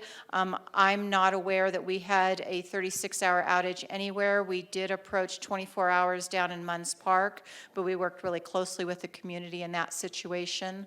As far as other sources of heat, that's our customers' choice on what they choose, and we support our customers in any of their energy needs and choices. Did that get a little bit more to what you were asking, Councilmember Matthews? thank you, Janet. I appreciate your input. I have a family member that was down in Munns Park, and of course, it always seems longer when you're in the middle of it, but they were sleeping in their car with the heat for 36 hours, they believed. But I appreciate that, because absolutely, we have wind, we have animals, we have, cars running into power lines, things that you cannot possibly avoid totally. And I get that. And so that was where my concern was, that some homes, if they turn totally reliable on something that, because of our environment up in Flagstaff, we just cannot permit wholeheartedly. So I just wanted to bring that up. My last question was, and I just missed it, I was writing notes. Michael was talking about renewable energy versus clean energy, and I got it down to 45% renewable energy by X date. I missed that. And then I didn't get the percentage of clean energy. And I'm learning that clean energy, I know the city has committed to clean energy, which comes with a pretty hefty price tag, but we have a lot of buildings, and so maybe scale on a individual household isn't as much. But Michael, can you just repeat what the commitment was for renewable energy and clean energy, and by what dates? Yeah, absolutely. 45% renewable by 2030 and 65% clean by 2030. And so 65 clean by 2030. 30. As I'm sure you all are aware of, I just read an article that Tucson citizens turned down clean energy conversion due to the cost. So if your commitment is to convert 65% of your energy to clean energy, that would then, I'm assuming, mean an increase in the rates that we pay for our electricity. Is that correct? Well, what we see in our RFPs, certainly in the most recent RFP that we've done, which is last year, is that frequently the bids that come in for renewable energy actually are some of the most economic bids that we've received. And so that's driving a lot of our investment, both into solar, wind, and energy storage technologies. Okay, all right. I'll look forward to watching that because, again, cost of living is really high up here in Flagstaff, and I am concerned about moving towards this, which most of us all want to do, is find clean energy to fuel our energy needs, but at what cost then gets to be a little concerning. So I look forward to hearing more updates on that, and now I will yield back to the dais. Mayor Daggett, Janet Dean again. Councilmember Matthews, I just want to circle back to one of the questions you asked when you talked about higher rates. And Judson touched on this briefly, but we, being customer-centric, we have a variety of different rate plans for our customers that they can choose from based on how they like to use energy, how involved they want to be in their energy management. And some of those are built with price points in them during certain times of the day. So the energy is more expensive during our peak load on our demand plans, time of use plans. And that's to give our customers a price point, a price signal that that's the most expensive time to use energy. That might be when you want to reduce your energy usage. And again, that's for the customer to choose how they want to manage their energy consumption. So I just wanted to expand on that just a little bit. Thank you. Thank you, Janet. Councilmember Harris and then Councilmember McCarthy. Yeah, thank you, Mayor. I think I understand where Councilmember Matthews was going, but I think she was addressing her question to the wrong person.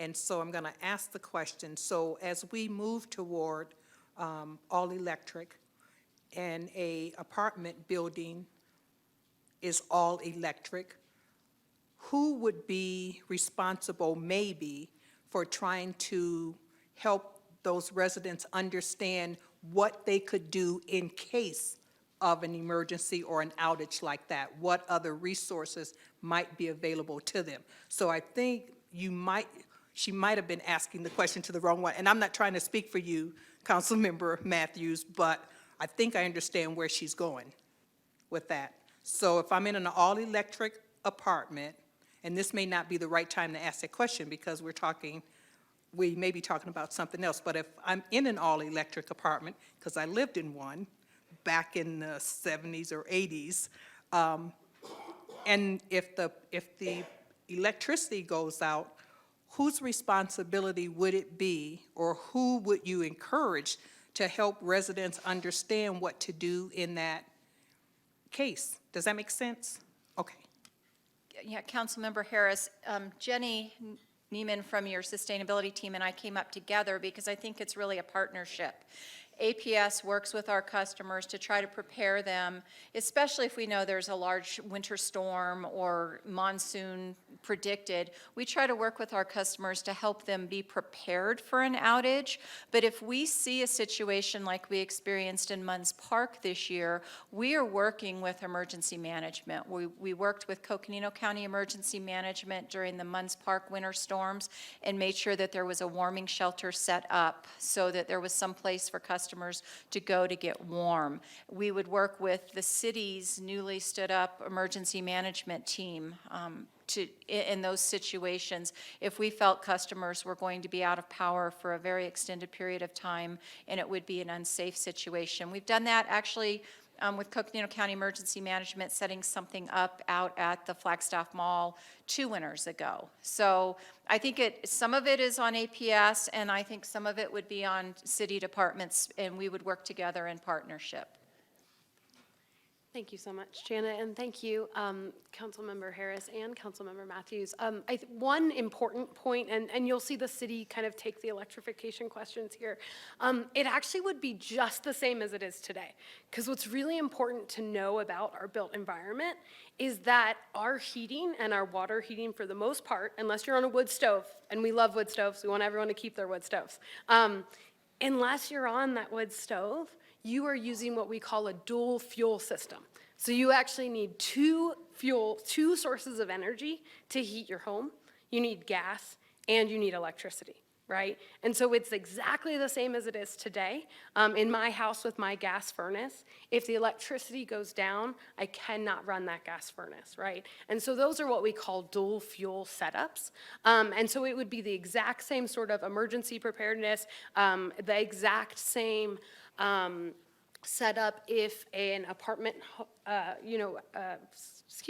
multifamily home lost power, exactly the same, because our heating systems rely on electricity today, unless, let's say, you're, heating your home with wood, right? And so with wood fuel. So yeah, very much the same today because, again, most of our homes are dual fuel. So you need both of those systems to be working, which is why electric homes actually can be more resilient because you only need one fuel source. So, thanks. Councilmember McCarthy. Just for the record, that's not absolutely true. In my house, I have a heater stove that will run on gas, and it needs no electricity. And just by chance, we moved into the house in the first week of January, like 18 years ago, and our central heater did not work. But my heater stove, which is in the kitchen area, I turned it on, and now it has a fan on it, and the fan didn't work, but it still heated the house up to the temperature we wanted to keep it. But my real question is, we use these words renewable resources and clean resources. So could someone explain the difference between those and the overlap between those two terms? Sure, I'll take that question, Councilmember. All renewable resources are deemed clean. And for the most part, your clean resources don't have any kind of carbon emissions associated with them. And so you have nuclear as a part of that. You've got your wind, solar, biomass is considered a clean resource as well due to the sourcing of the fuel. There's geothermal and there's a couple other technologies that I think that still fall into that category as well. Your renewables typically are your wind and solar resources primarily. Are there any energy resources that are not both renewable and clean?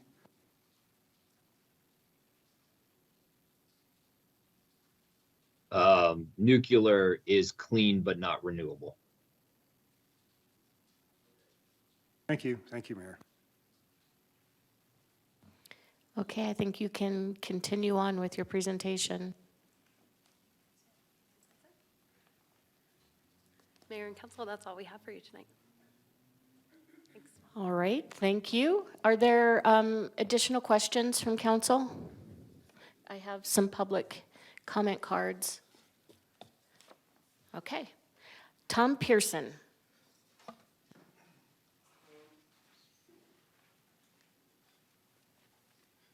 Thank you again, Mayor and council members. Two things to point out. Councilmember Harris hit the nail on the head, all-electric apartment that she said she lived in. Remember, that is the goal of the carbon neutrality plan, all-electric homes, businesses, buildings. I implore you to change that goal to not include that. The next thing, the pie charts that we saw on there. Every one of those had energy diversity in there. The title was Energy Diversity is Important. If it's important for the grid, it's important for our homes. Just as Councilmember McCarthy said, I had the natural gas stove and it was essential. My wife lived in Guam during Super Typhoon when the power was out for months. We have 2 furnaces, 2 gas stoves, and a wood-burning fireplace. She's not going to let us go cold in the winter. We need to give the people of Flagstaff that same right. Please change the carbon neutrality plan. Take out the goal of 100% renewable energy. It's not a realistic, well, it might be realistic, but it's not a viable thing for the safety of the people. Allow energy diversity to be in our homes as well as powering our grid. Thank you. Thank you. I was going to ask sustainability to come up and comment. Okay. Laura Kessler.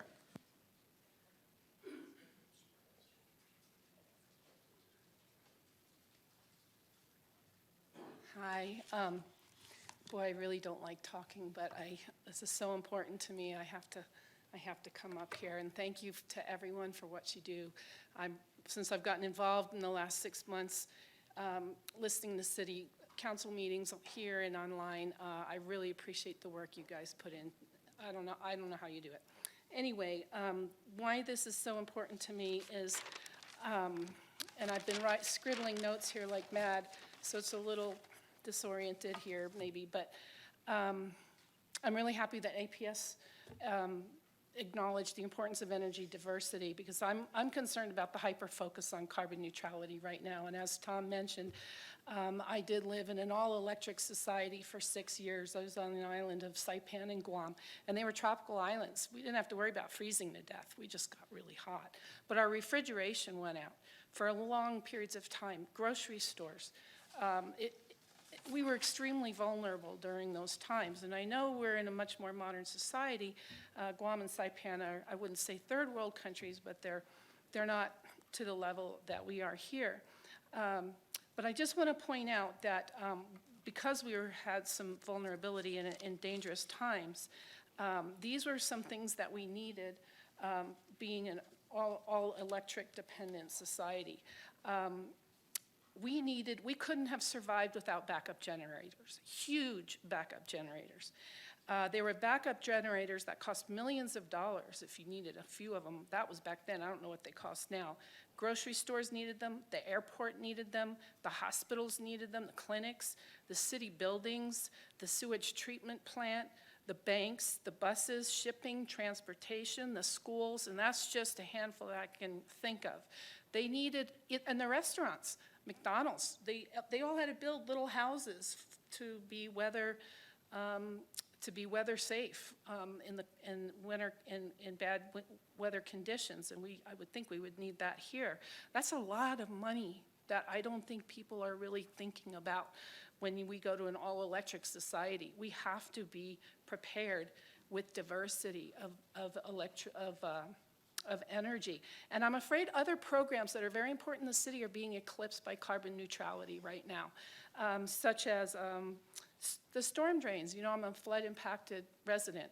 We're still waiting 10 years later for those approved but unfunded storm drains. It would help us so much. And thank you. I heard that the last meeting you mentioned an $8.1 million we got for thank you so much.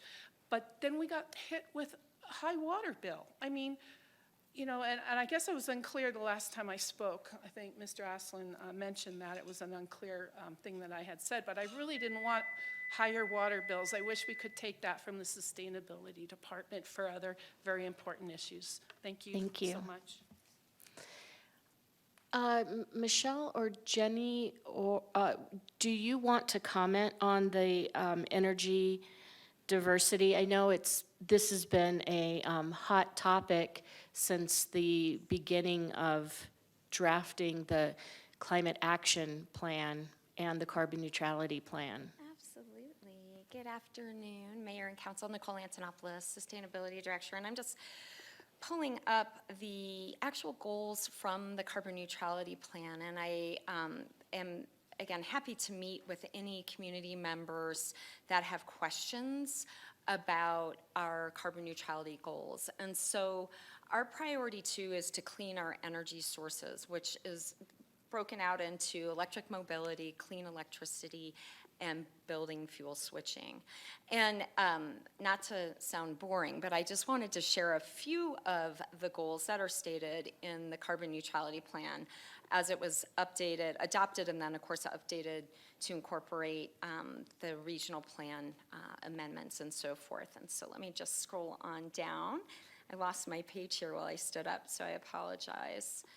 So again, the carbon neutrality plan is lengthy, and there's a lot of focus in the plan, and it's easy to understand that there's a lot that we're saying we're going to achieve. So we are focusing our goal on obtaining as much of our electricity as possible from sources that do not produce greenhouse gas emissions. And so what does that mean? Well, our approach in getting there, obviously we have to work very closely with APS as our serving utility, but we have established target goals. First being that 100% of our municipal, I want to make sure that that is clear, the municipal organization's electricity will be from renewable energy by 2025. Well, we've already achieved that goal by working through APS's Green Power Partners program. And then 68% of the community electricity use will be zero carbon energy by 2030. So again, 68%. Nowhere in the plan have we said that every resident in the city of Flagstaff has to be net zero or carbon-free energy. We recognize that that is not a realistic goal or something to implement in terms of equity on this community. So the first strategy that we have noted in the carbon neutrality plan is to produce 100% renewable electricity to cover all city municipal needs. As I mentioned, we've already reached that goal. The second is to increase renewable energy installations and usage in new buildings. So this incorporates implementing more aggressive building codes and requiring net zero energy buildings by the year 2030. I think it's important, though, that we define what a net zero energy building is. A net zero energy building combines energy efficiency and renewable energy to use net zero. They use a low amount of energy due to being airtight, well insulated, and energy efficient.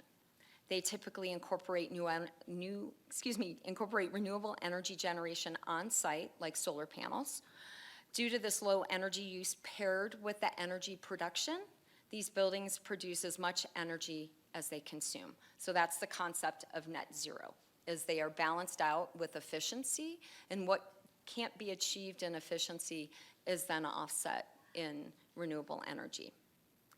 And then the third goal is to support solar installations on existing residential and commercial buildings. The council may be familiar with our Solar United Neighbors program that we've had 2 successful years incorporating.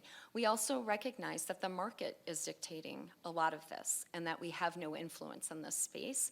I believe it was Judson that noted that the solicitations or the bids for renewable energy that APS have been receiving are some of the cheapest or most cost-efficient source of energy. Would you like me to go any further than that? Yes? Okay, great. I just want to make sure I'm not belaboring the point. And let me just scroll on down, because we do talk a lot about building fuel switching. And this is that we are going to focus on shifting our building fuel sources from fossil fuels to renewable sources and electricity for applications including space and water heating, cooking, and perhaps even industrial processes. So we want to take advantage of the superior efficiency of electric appliances, as well as the rapidly decreasing emissions on the electric grid. So what does that mean for us? So as we state in the carbon neutrality plan, we have the how we get there ideas and concepts. And the first one, and again, I'm scrolling, bear with me for a second, is we would like to support reduction in the natural gas usage by sector. In the residential sector, that's a 62% reduction. I want to just qualify that. We are not saying 100% and the elimination of natural gas. What we are trying to do is reduce natural gas up to 62%, or 62% and up, if we can. So what does that mean? That 12,500 residential properties will have conducted a deep energy efficiency retrofit, including the electrification of at least one major appliance. 25% of commercial properties will have conducted a deep energy efficiency retrofit, including the electrification of at least one major appliance. We are not stating that all homes have to be fully electric. We are not stating that people need to run out and replace a natural gas stove today with an electric stove. But what we are trying to do is encourage individuals, when their appliances are at their end of life, to consider an electric appliance, and therefore incentivize it. That will also match with federal tax credits that are currently underway, paying up to 30% on a number of major appliances. So hopefully that helps. And I'm happy to, again, sit down with any community members and walk through this, especially if there's an opportunity for us to clear any misinformation because of the length and the heftiness of the actual 160-page plan. Thank you. Council, any questions? Vice Mayor. While Nicole's up there, I would like to take advantage of her presence. Nicole, very briefly, please, and just off the cuff, could you help us contextually understand where all this came from? I'm kind of leading you here, but that's fine, because what I want to remind the public of is how many different councils have worked on these issues. These documents have come out of a process that involved multiple councils over multiple years, multiple community engagement initiatives.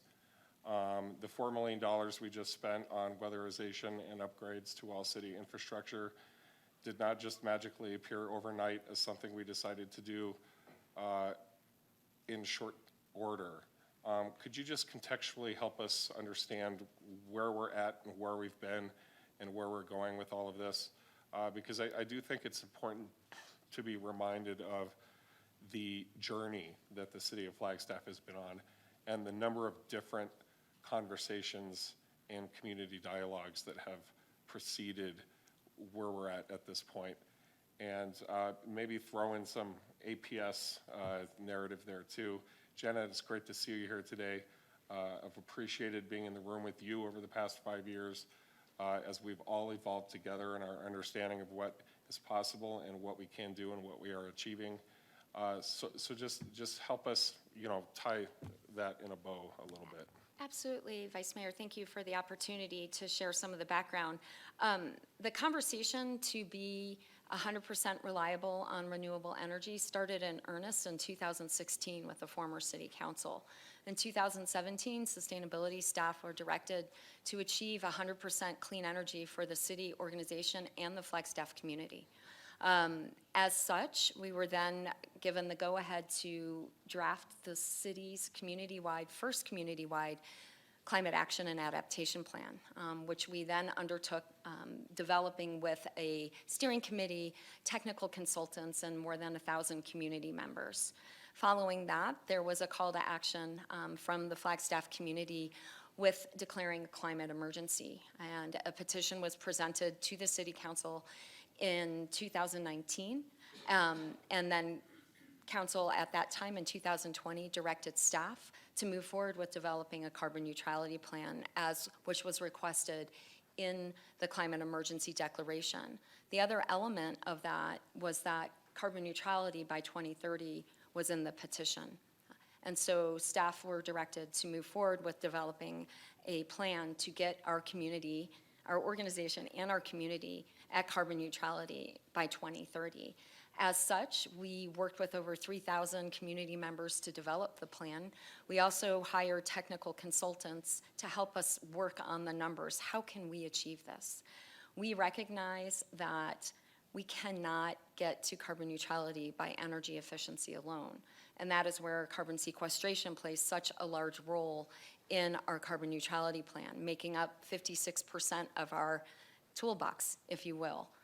The other areas of maintaining vehicle miles traveled, holding those to 2019 levels, reducing energy use across the residential and commercial and industrial sector, as well as reducing waste, are important and incredibly powerful, but it's not going to get us there alone. If you look at our carbon neutrality plan against all the carbon neutrality plans across the world, they're very prescriptive. And that is because we have to focus on some very key areas. Our plan is not a standalone, if you will, in terms of being unique or an outlier in the realm of climate action. It is very on course. Everything that Flagstaff is proposing is agreed upon by kind of the leading experts and the science. So that's how the plan was developed. Thank you, Nicole. That was impressive. You didn't even look at any notes. You must have been there for most of that. I will note, you could correct me if I'm wrong, but that involves at least 4, maybe 5 different city councils, at least 3, maybe more different city managers. And I know that your staff and your role and even where you sit in the organization of the municipality has shifted over that time as well. So there's been a long through line of a slow, deliberate, and thoughtful process that has resulted in the implementations that we're seeing and the ongoing updates that we're getting today. Thank you. Councilmember McCarthy and then Councilmember Harris. Thank you, Mayor. I apologize. I want to address 2 points. One is, some people in the community say this is going to cost a lot of money. Well, I want to make the point that if we do nothing, that will cost even more money. And admittedly, what happens in Flagstaff is only one part of it. This has to happen over the whole world. But we can't expect the rest of the world to do something that we're not willing to do. Therefore, I am very supportive of what we're doing. Now I want to go back to reliability of energy sources. I made a comment before that my house has a system where if my electricity goes out, I can still heat my home. But I'll also admit that probably 98% or more of the houses in the city don't have such a system and don't have a wood-burning stove in their house. So if they don't, even if you have gas and the electricity goes out, you don't have any heating. So we need to keep that concept in mind when we talk about reliability. Just because you have gas doesn't mean you have reliability. And I don't see that everyone in the city is going to add a heater stove like I have in my house, or add a wood-burning stove in their house. It's just impractical. So the reliability, like it or not, is basically based on reliability of electricity. Thank you. Councilmember Harris and then Councilmember Matthews. Thank you for the presentation. And we've sat down and we've talked. One of my major concerns with this, and when sometimes people talk, people think they're not in favor, and that is not the case. I think we need to be really, really clear about that. Most of us have been around for this conversation for quite a few years and even served on some major committees to get us to this point. My concern is that we need to be more involved in getting this information out to people. A lot of folks are thinking that when you say 100% or, well, you don't say 100%, but they think the plan says that. So I think that we do ourselves a disservice because we know these plans backwards and forwards, and we assume that everybody is reading, and they're not. And so one of the things that I think we need to do is make sure that at every opportunity that we get, that we're getting out there to our community to let them know. And that's gonna benefit us. It's gonna help the whole process. So I think that, saying that, it's out there, the plan is on the website, read it, that's not gonna happen. And when I talk about people who may not have the resources to put any gas thing, whatever, stove in their house if their heat goes out, it's not enough for us to say, well, we have places where they can go. That makes us sound really insensitive. So I think we need to be careful with language and how we use it. And so if the heat goes out and a person is in their home and they can't get out, that's a whole different ballgame. And so I think that we have to really think it all the way through from here to here. And that's what I'm encouraging people to do, is to process it all the way and not assume that people are not in favor of this. But we want to start with, and I'm talking to the whole community, I'm not just talking to you because you're standing there, but I'm talking to all of us, is that we have to start with A and go all the way to Z and do the whole thing, because people are not getting it the same way you get it, or I get it, or any of the rest of us get it. And so we can't make that assumption. And that's the only thing that I'm saying. And just to Councilmember Aslan, yes, I've been a part of all of these conversations for the last, I don't know how many years, and I've sat on a whole bunch of committees and learned a whole bunch about carbon neutrality and stuff that I never thought I would ever want to know about. But I still think that we need to do a better job of educating our community, and it is going to take work, and it is going to take resource, and that's a city manager's issue. So anyway, with that said, I'm done. Thank you. And if I may respond, and Councilmember Harris, thank you for bringing that up. And this is just an invitation to anyone, specifically though the council members. If you have any community members that you would like us to reach out to, we are happy to do that. We engage with over 10,000 people a year. We are a small team, but we do our best, but that's not going to reach every community member by any means. So any ideas you have, please send them our way. We are happy to follow up, happy to meet with people, because we do want to help individuals understand and make this an accessible discussion. And we're working on it with our business advisory group, our equity advisory group, our youth advisory group, our sustainability commission, and numerous other volunteers, our sustainability leadership program. We are really trying to maximize the opportunity to get the word out and a better understanding of what we're doing. But we could have a team of 100 and still not hit every community member. So thank you. Okay, wrapping up the conversation, we have Councilmember Matthews. Thank you, Mayor. I just wanted to make just a few comments. I know Nicole has done a great job of just researching this, and she's always present and accessible and commenting on where we're going with this plan. And I remember when a few councils ago adopted the climate adaptation plan, which was, I felt, very relevant for Flagstaff, because a lot of that was focused on forest health.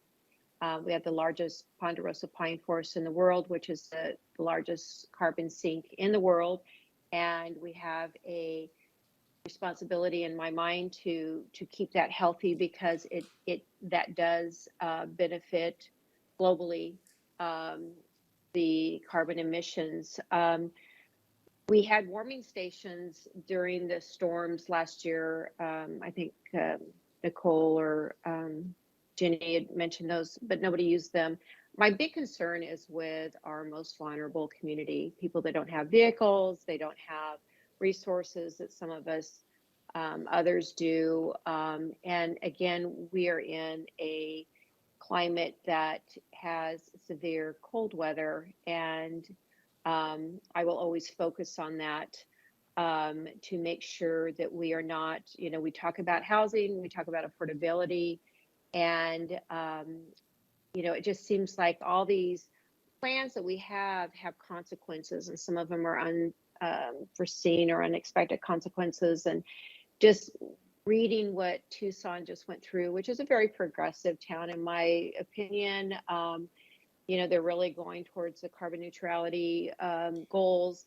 But when they reached out to the community and they realized that the cost of that, the city, which is not just an empty blank check, but it costs the city over $100,000 a year to use clean energy, and so I think at some point we need to put it out to the citizens and see what all they want to do. I think we all love our beautiful clean air, and we want to protect our environment, and we want to make sure that we're doing things to keep Mother Nature healthy.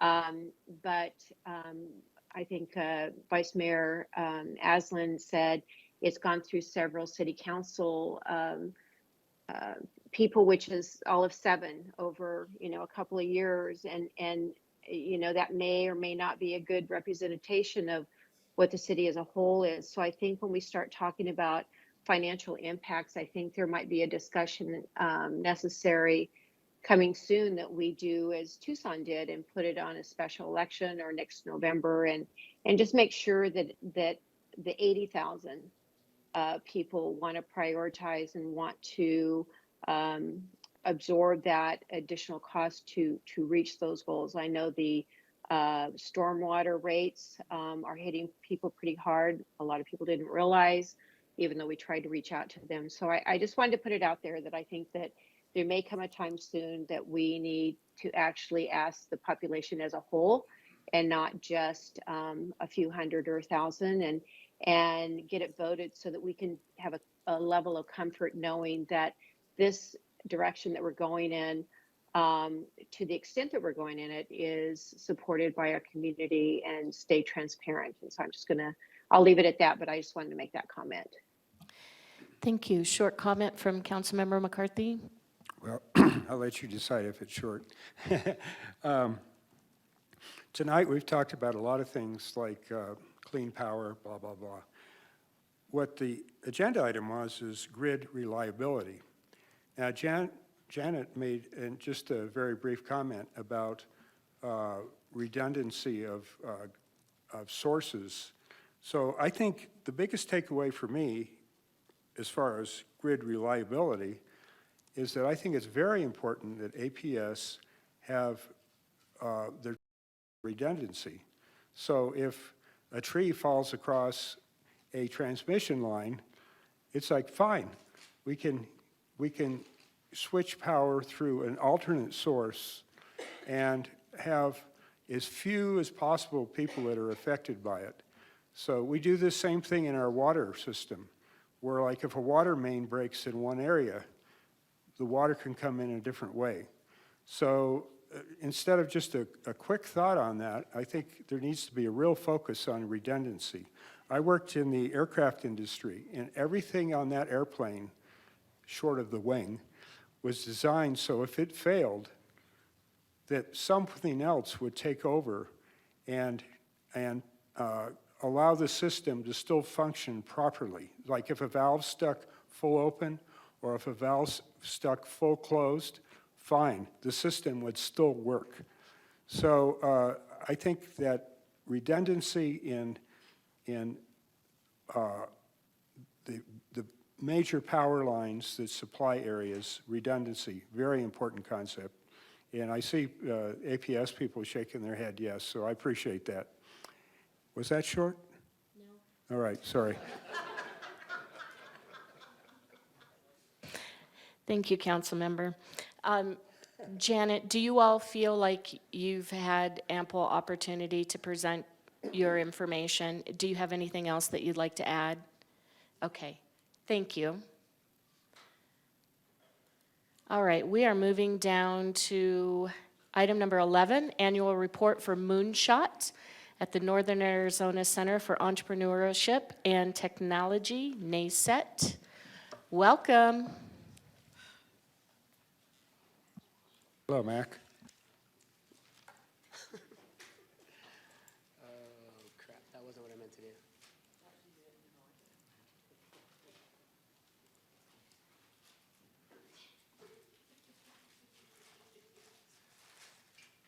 Pardon the delay. Mayor, Vice Mayor, Council, David McIntyre, Community Investment Director here at the City of Flagstaff. And I have the honor and privilege of doing the brief introduction here. There's a concept in economic development called economic gardening, and that can be explained as cultivating and nurturing entrepreneurship and small businesses in your community as a way to enable them to grow from within. These businesses create jobs, prosperity, innovation, and resilience. In fact, much of the job creation in the United States happens from entrepreneurship and small businesses, even though we often think of these larger companies as the way to go. And that was one of the main ideas behind building the Business Incubator and the Business Accelerator at the NACET campus some years ago. And it's one of the main reasons that we contract Moonshot to provide business development, business support, and property management services at those facilities. Here to talk about the fruits of that economic gardening effort is Diana White, the Executive Director of NACET Campus for Moonshot.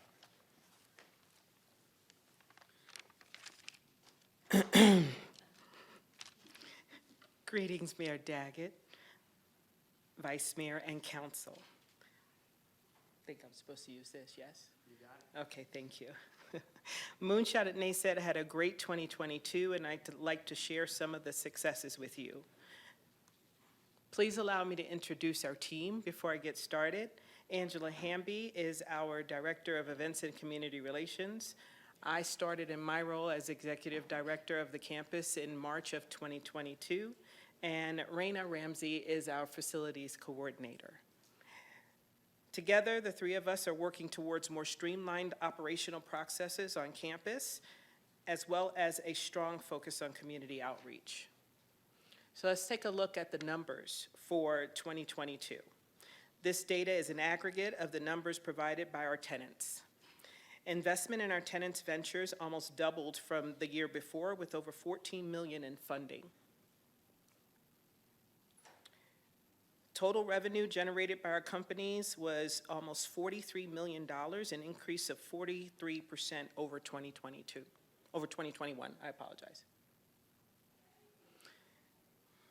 Jobs retained or created took a slight dip, but we have several companies that are gearing up to hire in the next several months, so we'll see that regain again. And you can see the numbers, 303 in 2019, 308 in 2020, a rally in 2021, and a little bit of a dip in 22, and we should rally back shortly. Occupancy is always a great concern for the campus. During 2022, our highest occupancy was 78%. By the end of the year, due to some moves, some people moved out, some people moved in, we were around 73%, and we're still sticking at 73% at this point in time, and we've had about 7 new tenants move in.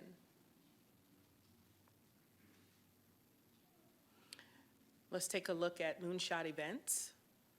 So we've ramped up our in-person events in 2022 with workshops and campus quarterly meetings going back to in-person on campus. We also had a Missions and Madness event, a successful team building and wilderness survival exercise that was hosted by one of our tenants who actually created the game. It's actually a game that you play. It was very successful. Former mayor was there. Mayor Daggett, hopefully you'll be there next time. So that was very successful. We also had a visit from the EDA. We vied for a grant. We were one of the finalists, and they came to campus, and they were very impressed. And while we did not get awarded the grant, we made some long-lasting partnerships that will probably open up to opportunities in the future. Our Pioneer Pitch event had several local sponsors this year, including the City of Flagstaff. We thank you very much for your support. And had 16,000 in prizes and scholarships. We also had simultaneously our Innovate Waste Carbon Neutrality Challenge with close to 40,000 in prizes and scholarships for that pitch event as well. And if you can see here, our winners, unfortunately, I have my glasses in my bag, so I can't see. But our first place winner was Four Corners Carbon Coalition, which is working to build sustainable components for housing for Habitat for Humanity. So hopefully if that goes well, then it will span to other builders, and we can start to see building materials being used that don't put as much carbon or require as much travel carbon emissions. Our third annual Shoemaker Awards is coming up this year, July 28th, 2023, at the Little America Hotel. We would love it if we could see our City of Flagstaff Mayor and Council support us at that event. It's usually a really, really good time. And then we plan to expand our We Mean Business offerings. So We Mean Business is our women and entrepreneurs in business program. Right now, we really do mostly workshops and seminars. We're trying to expand that program to allow for curriculum as well for our women business owners in the City of Flagstaff. The NASET team is extremely grateful for our partnership with the City of Flagstaff and will continue to positively impact entrepreneurs, startups, and the Flagstaff community. Thank you. Thank you. That was great. Council, Vice Mayor. Yeah, real quick, Dan, can you just tell us a little bit more about the Shoemaker Awards and say that date again? I didn't get it to write it down. Shoemaker Awards, it's going to be July 28th in the evening at Little America. You guys will probably be getting invites. Tell me more about it. Yes, of course, Vice Mayor. So Shoemaker Awards is something that we started 3 years ago, just as a celebration of not only the progress that some of our companies and our tenants on campus have done, but also to now incorporate a final Northern Arizona-wide pitch event. So Moonshot goes across Northern Arizona, and we host pitch events in the different cities. The first place winners of each of those cities get to come to Flagstaff for the Shoemaker Awards to pitch for a first place prize. That is something that comes from Moonshot Corporate, but because it's in Flagstaff, Moonshot at NASET is a part of that as well. And our first place winner from our pitch event will pitch as well. So we do that every year. Actually, next year, the award ceremony, that pitch event, will happen across Northern Arizona. But NASET will retain the Shoemaker Awards, and we will change it to really focus on what our tenants are doing on the campus. So I'm alluding to some changes, but they're not in shape yet. As soon as they are, we'll let you know for next year. But this year, we want to see you at the third annual. And that's July 28th, the Friday? July 28th, okay. yes. And Shoemaker, is that named after the astronomer? Why, yes, Vice Mayor. Yes, the Shoemaker Awards are named after the actual shoemakers, yes. Comments, questions? Okay, I do not see any. Thank you very, very much. Thank you. Okay, before we move on to item number 12, we are just going to take a 10-minute break, and we will be right back. Okay, we are moving down to item number 12, J.W. Powell Specific Plans Study Update.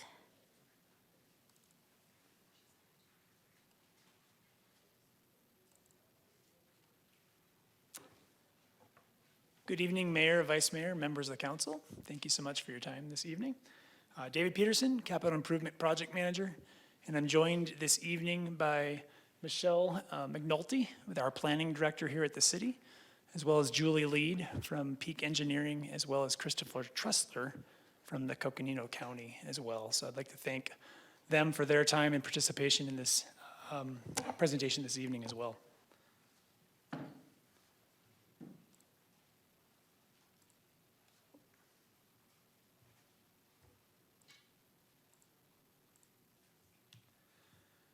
And just a little background on the map. I have a context map here on the screen. So the project ends at the existing south end of South 4th Street, and then on the eastern end of current John Wesley Powell. So the roadway connects these two existing roadways right in the middle of this green circle shown on the screen.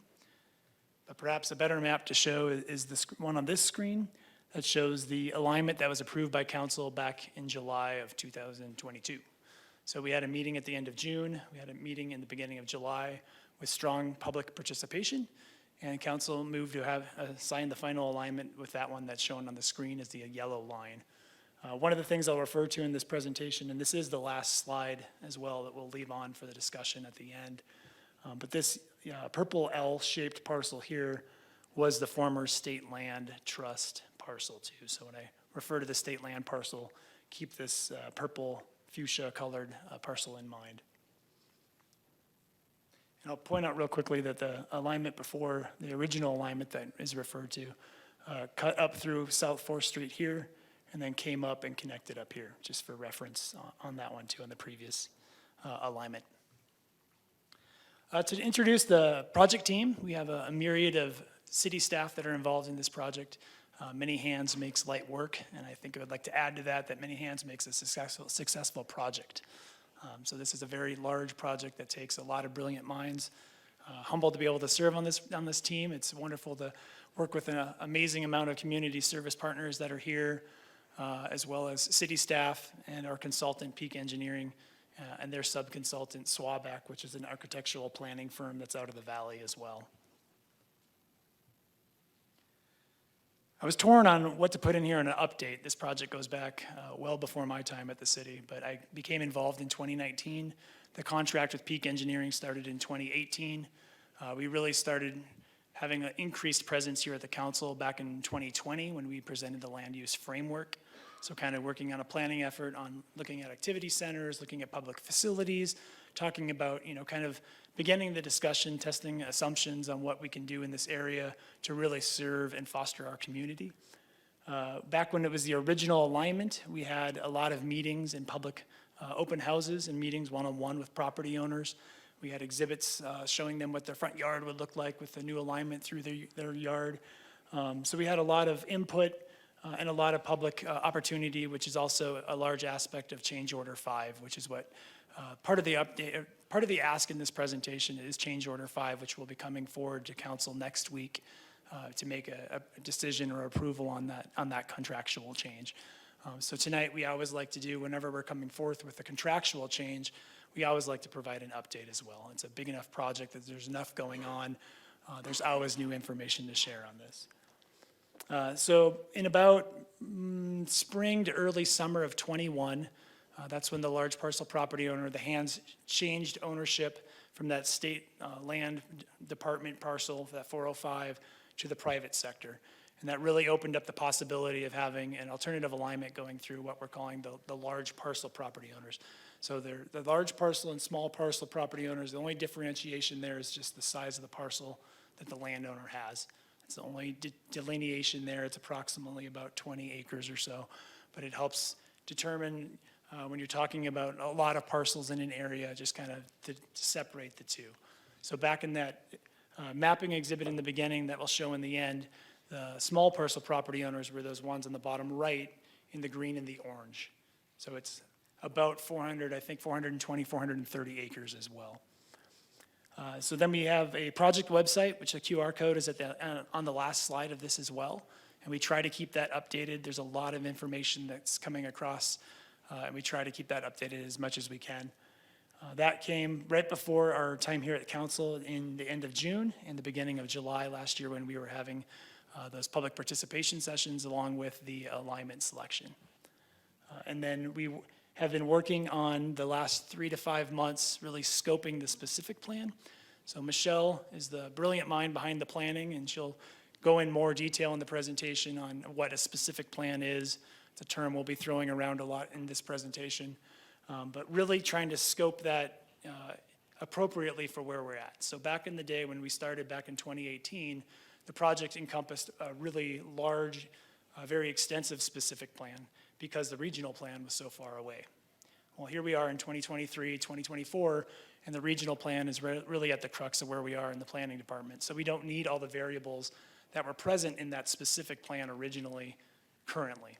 So we don't want to just check a checkbox because it's what we do. We want to make sure that we're doing an assessment that really benefits the community and then really benefits this area as well, small and large parcel property owners. So by extrapolating the variables that we need from a specific plan light, we can import that into the regional plan. And Michelle will touch on that when she speaks up here at the diocese as well.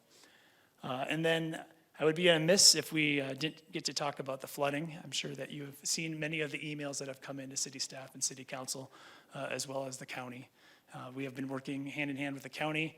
They have been wonderful with their staff and their response as well.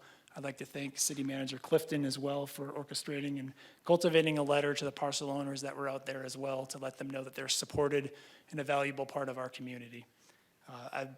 I'll let the next slide speak it in pictures. This picture is taken in mid-April using the drone here from the city.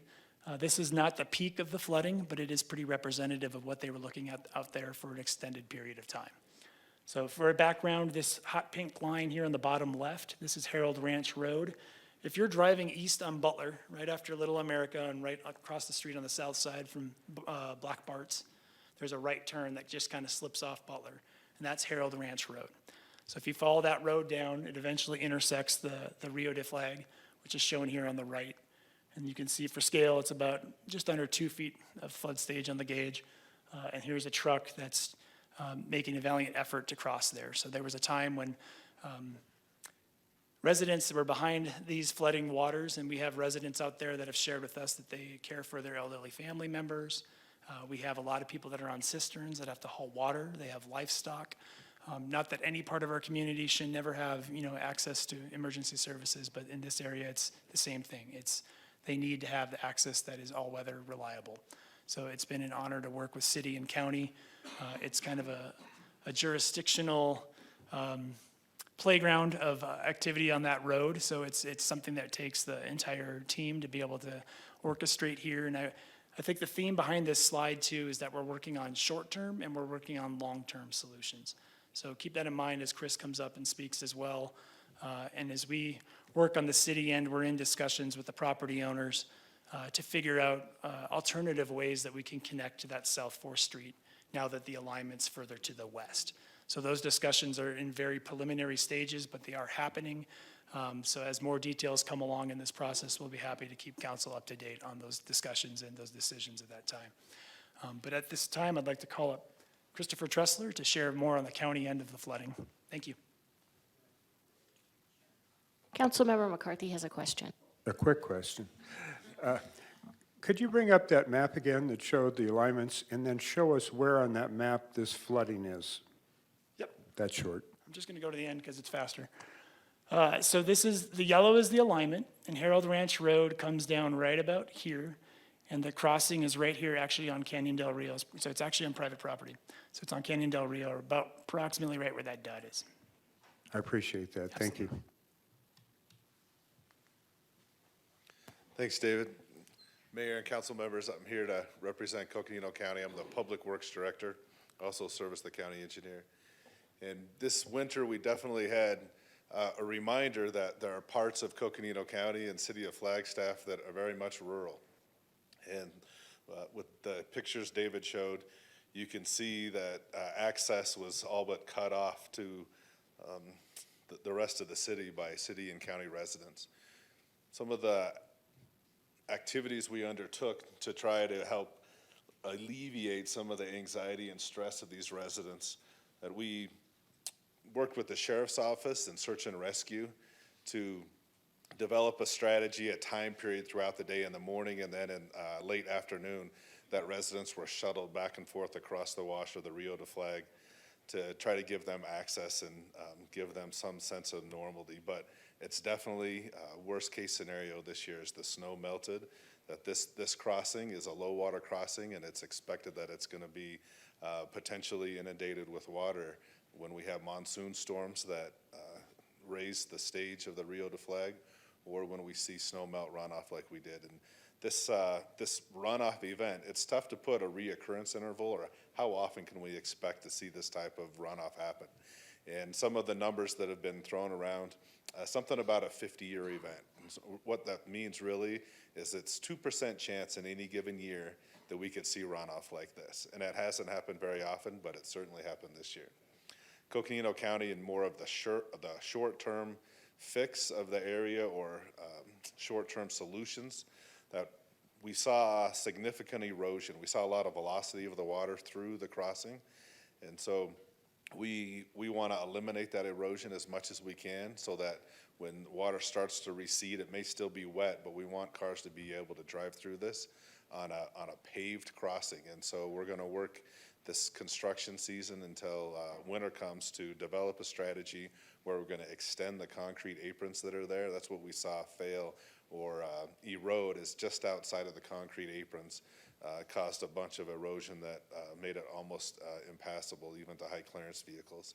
So we're going to extend the concrete aprons on each side and make it a little more passable. But we still do not encourage people to cross waters when things are flooded. It's a dangerous situation.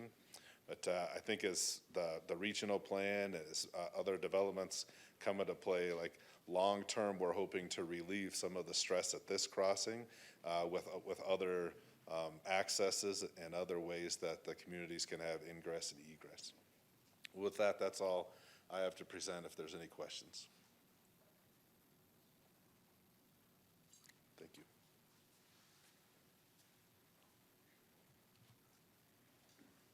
Good evening, Mayor, Vice Mayor, and Council. So I'm just going to do a quick reminder about what is a specific plan. So really, it's just the purpose of it through code is just to provide a greater level of detail for a specific geographic area. And it really provides the standards for systematic implementation of the general plan. So the plan does have to be in line with the larger regional plan. David kind of hit on it, that we're looking at a site or a specific plan light. And that just means we're really hitting on a few topics that are really central to this area, recognizing that we're also in the midst of doing the regional plan update, and other large picture items that are broad will be covered through that bigger process. So one of the things we're really looking at is the land use framework. We are working with an area that we're seeing development applications, so we will be limited in some rights that, that development is coming in. Some of it's coming in by right, some of it will come in for rezones. But there are also other areas that we don't have development application in, and so we'll have an opportunity to really look at those and see what's the highest and best use.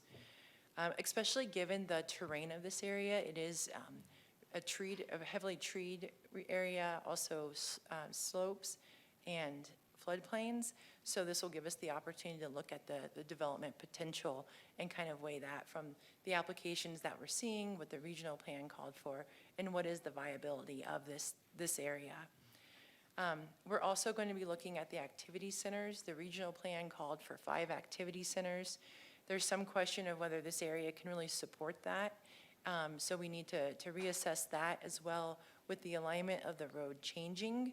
The locations of those activity centers are going to need to change as well, so they're more appropriately placed. A lot of this is being driven by the realignment, so it'll give us an opportunity to look at the transportation network, not just of that larger arterial, but also the collector roads that provide secondary access through this area. Trails and open space are a large component. A large area of the Arizona Trail runs through here. We're very fortunate that a lot of the large property owners in this area recognize that as a attribute, and they're really excited to work with us on identifying those areas. And then also public facilities. I think you've heard in different conversations that there's a need for a new fire station in the JWP area. So we'll be taking some of the information that was done during the study for standard of coverage that was done, and be looking at that in this area of where there'd be some logical places to place a fire department, or I'm sorry, a new fire station.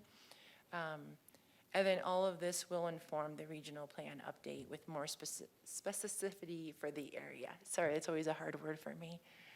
I'm gonna stop there. If there's any questions, I'm happy to answer.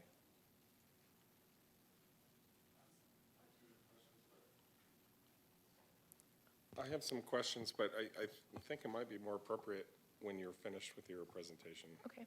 Well, I just want to also state that, because I'm almost finished, we will be doing, even though we are, talking about the large property owners, we will be holding a lot of public outreach as well, and that will include all of the stakeholders in the area as well as the public. So just, that wasn't a fine point in the presentation, but wanted to tell you that. And that's the end of my presentation. Well, if I may, I'll just jump right in here. Are you familiar with Hoffman Tank? Yes, I am. So we have an open spaces commissioner who's sent an email to council. I find it to be compelling and worthy of bringing up here. Just a request that we advocate for the voice of the open spaces section of PROS and Open Spaces Commission to be front and center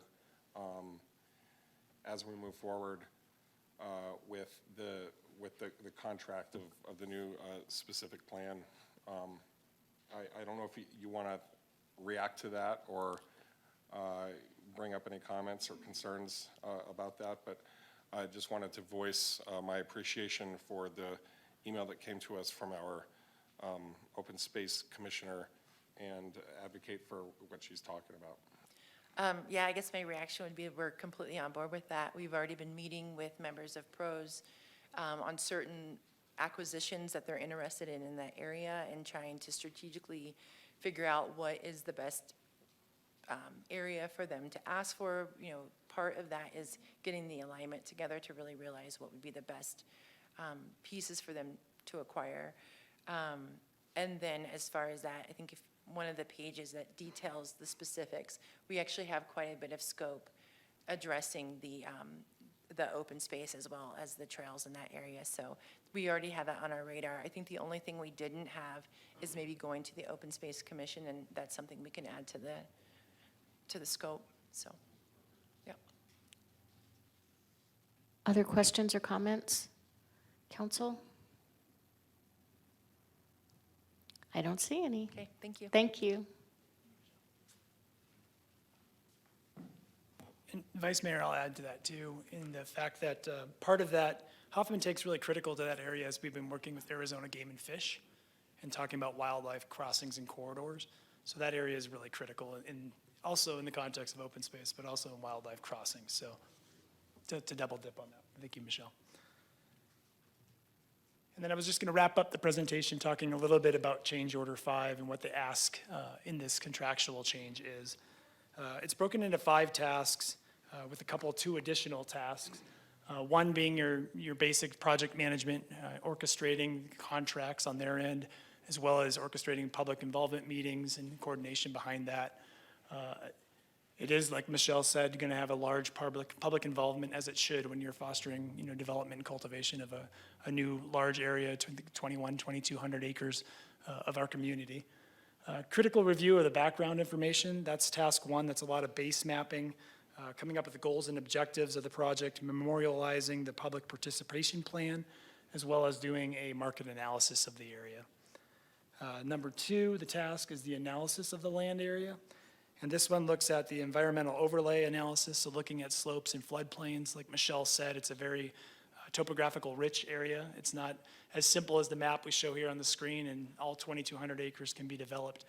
It's a really beautiful area, and we're excited for the potential realignment of the Arizona Trail, Vice Mayor, where we can have a more appropriate alignment of the trail as things develop in that area, that you can hopefully potentially follow the riparian flood zone and enjoying some of those canyons and some of the vegetation that grows in those unique areas. So really preserving that and working with our partners at the Arizona Trail to be able to achieve that. A lot of open space overlay analysis. I can't hit enough that Michelle nailed it on the head, that we've been working hand in hand with the Open Space Commission. So we're on the same page. It's just a matter of how we time those meetings with the property owners as well. So it's fun having everyone at the table so you can be fluid in your conversations across the board, knowing that there's intent with open space to have that connectivity for the wildlife, for the pedestrians, for the Arizona Trail, well in the forefront of what we're doing. Part of that also is the transportation planning analysis. So there on the bottom one, the traffic planning support. That also includes some of the work with Burgess and Nipel, looking at some of their modeling. They're a critical part on the Beulah and 4th Street project as well. They also do a lot with MetroPlan. We've been doing a lot of modeling with them, looking at traffic counts and flows, and Jeff Ballman has been part of those conversations as well too. So, and then looking at public facilities also in that task too, under analysis of land area. Preliminary plan framework, that again is looking at the trail connectivity options, looking at open space options, landscape character, as well as the street and roadway network that Michelle spoke to as well, that we have not just the main alignment, which is the main project that we're looking at, designing and constructing, but realizing that that roadway is going to feed into collectors in this area as well. So it's not the end-all road, although it is the one at the forefront of the discussions currently. But we need to plan for some of those collector roads to make the complete network in this area, especially as that area develops and grows. Task 4 is crystallizing the planning strategy, and that's really looking at those options from Task 3 and really selecting the preferential ones that we want to move forward with. So with the preferred place types, the preferred trail connectivity, preferred open space plan, and then really engaging the community and having multiple open houses, updates to council, and then moving into the final report, which is going to be Task 5, the actual report, reviewing the report, looking at the specifics of the specific plan, and then an update to the Planning and Zoning Commission. It is actually in the scope, Vice Mayor, currently. So that one was foreseen by SWABAC. They have an amazing breadth of knowledge in dealing with specific plans, especially at the municipal level. And then again, another update to City Council. So we love keeping you up to date on what's going on. As I said, there's a lot of nuts and bolts and cogs going on. We also try to do our best, in addition to keeping the website up to date. We always send out an email blast to all the residents and the parcel owners in that area. And some of them prefer not to have electronic notifications, so we actually send snail mail letters as well. So we try to do our best to make sure that we're addressing people, to let them know that our community members, to let them know that, to invite them to these meetings, to come and voice their opinion, to share them with council and with staff. And I think they've reached a level where they feel comfortable emailing us saying what's going on. We haven't heard anything, and we're happy to share an update. As you know, a lot of these processes take time. So it's understandable that a month goes by and you would like to know what's going on. So I'm glad that we could work with our county partners in the flooding issue and having the 5th snowiest winter on record in Flagstaff. It's something that sadly came to the forefront, but it's good that we can address and be part of the solution in that, and part of the plan, part of the parties for being a part of the solution. It's a lot of peas. It is a lot of peas. And then just to wrap that up, the ask is 601 calendar days. The specific plan itself takes about a year to complete. So it is a timely instrument to complete. And then the cost for that contract ad is a little over $220,000. And with that, I'll wrap up my piece. Thank you. Questions, comments, council? We have a question from Councilmember Matthews. Thank you, Mayor. Hi, David. These development changes, I think we're on, I don't know, the 3rd decade, just really drive me crazy. But so 601 calendar days, what does that mean as far as when can we actually start construction? This has been going on a long time, and it's not your fault. This just racks my brain. Councilmember Matthews, it's a good question, and there's a lot of variables to it as far as construction. Now that we are looking at an alternative route, our final route that, goes through the large parcel property owners, the timeline can be expedited. So I remember being at some of these large open houses with the small parcel property owners predominantly and telling them that the timeline for construction was anywhere from 5 years to 18 years. So now that we have an alignment with parcel owners that want to see this expedited, I think we're looking at a time frame that's probably closer to that 3 to 5 year, even minus on that. So it's working. And I think that the beautiful thing about this is we're in the meetings with these developers. So it's not the developer coming to us, it's not the city going to them. The density has been a great example of that. So the density might come forth by the developer as, 4,000 units. And we say, no, we want 6,000 units. But maybe we can agree on 5,000 units or 4,500 units. So it's nice having that discussion before applications come in where we know what to expect when they come in. So I think, Councilmember Matthews, to address that, I don't have a definitive plan for when we have construction, but I'm excited that we're doing the planning effort and we're one step closer to getting a buildable design. So keep in mind that we have planning. The planning will hopefully co-convene with the design, so we don't have to complete the planning before design can start making momentum. So we can do design and planning at the same time, and then construction will be thereafter. So I'm optimistic that we can be doing construction here in a couple of years, if that's a fair answer. I'm going to hold on to that optimism myself. So Quoted thank you, David. Excellent. Other questions or comments, council? Well, thank you very much. Thank you so much. All right, moving down to item number 13, wildland fire preparedness briefing.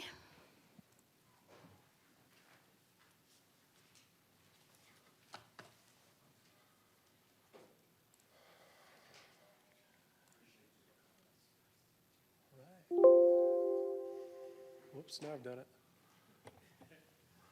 Good evening, Mayor, Vice Mayor, Council. Excited to be here tonight. Thank you for the opportunity to present our 2023 wildland fire preparedness update. Typically, when we talk about preparedness, we talk about that in a cycle. Usually, historically, over the last 10 to 20 years, we've done this presentation in early to late May, right along this calendar line, because that's when we're coming into fire season. But we're recognizing that a lot of that's changing, right? We're getting active fires on the collars of those seasons that used to still be pretty wet and wouldn't carry fire. Last year we had the tunnel fire in late April. We've had a really wet winter. We've had a rainy spring, but we're coming into a little bit of a drying trend. Depending on monsoons, we could be carrying fire into the fall. So within that cycle, we have preparedness, mitigation, response, and recovery. And those would usually be seasonal. But now there's a lot of overlap with that. So we're going to discuss that a little bit tonight, and thank you again for the opportunity. We're all very grateful to be here. Mitigation efforts include many partnerships in town, but we're lucky enough to be represented with a few of those tonight. Myself, I'll be representing the City Wildland Fire Management Program. Katie Brown is going to be up here presenting with me as well. She's with the City of Flagstaff Fire Department. She is ranked as an engineer paramedic, and she has an auxiliary duty where she serves, on a Type 1 Southwest Incident Management Team in the planning section. Now, tonight's presentation, as I get into the initial part of it, we're going to go over some of our response initiatives, things that we typically do this time of year. Jesse Kaiser, U.S. Forest Service Flagstaff Ranger District Fire Planner, is going to get into a seasonal outlook. But the presentation itself is going to be framed around a really neat evacuation tool that's going to be public-facing and able for the public to interface with by the end of this presentation, and a press release is coming out tomorrow. Katie Brown was on the front end of developing that, and that's why she's here tonight. She's going to do a great job of giving us the history and showing us how that product works. And then we've got Joe Weathersby. Very thankful to have Joe here. He's the Northeast Division Manager with APS, and we will have Janet Dean here as well to introduce Joe. So when we get into wildland fire management, there's three sections that make up the fire department. It's operations, community risk reduction, and administration. Wildland fire management, we're housed within community risk reduction, which the definition for that simply is identifying risks, threats, and hazards, and evaluating strategies to lessen their impact. We use that using the 5 E's of community risk reduction, represented in the graphic on the screen. We educate through our FireWise program, through community outreach and media engagement. We enforce and we engineer our built environment through the Community Wildfire Protection Plan and our WUI code, our Wildland Urban Interface Code. We offer economic incentives, including grant opportunities to treat on private land, and of course we steward the larger overall incentive to not negatively impact the local economy through catastrophic wildfire. And then, of course, coming to this time of year, we respond. Gotta remember to, there we go. So our response plan, it includes operational and on-duty personnel, right? They have the ability to respond to a wildland fire 24 hours a day. When the weather gets hot and dry enough, it's not out of the norm to respond to a fire and suppress it at night, especially if it's within a neighborhood, right? That's something that we want to get on pretty early. So our line personnel and who we call City Crew 1, who works for us within wildland fire management, those are our main suppression resources. But if we're going to respond to a wildland fire, the U.S. Forest Service, DFFM, the National Park Service, surrounding fire districts, typically are all going to respond to that scene, and that goes both ways. We work on each other's ground and across those jurisdictional boundaries all the time. Our daily preparedness, and Jesse's going to get into a lot of what this means with the seasonal outlook, so I'll just touch on it, is mainly driven by weather and resource indices. So for us, you know, a red flag warning is a really key term in wildland fire. Basically what that means is it's three components. It's going to be the dry bulb temperature, the relative humidity, and wind. Coming into June, before we come into the monsoon season, we're always going to have the dry bulb, the higher temperature, and the low relative humidity. So if we have a wind over 25 miles an hour, internally we have a policy where we staff severity resources. So we will put an extra 1 to 3 engines out patrolling the community to have that extra footprint in town. And the Forest Service also has a very robust, what they call severity staffing and a pre-position program. Preparedness levels are basically dictated by conditions of the fuels. So like right now, you're seeing the grass starting to dry out. Burning characteristics, how fast is fire moving through that grass? Fire activity, and like we talked about, resource availability. Luckily in the Southwest, our fire season, and again, that's changing, but it usually occurs first, you know, before California, the Pacific Northwest, the Great Basin. So we're not competing for those resources nearly as much.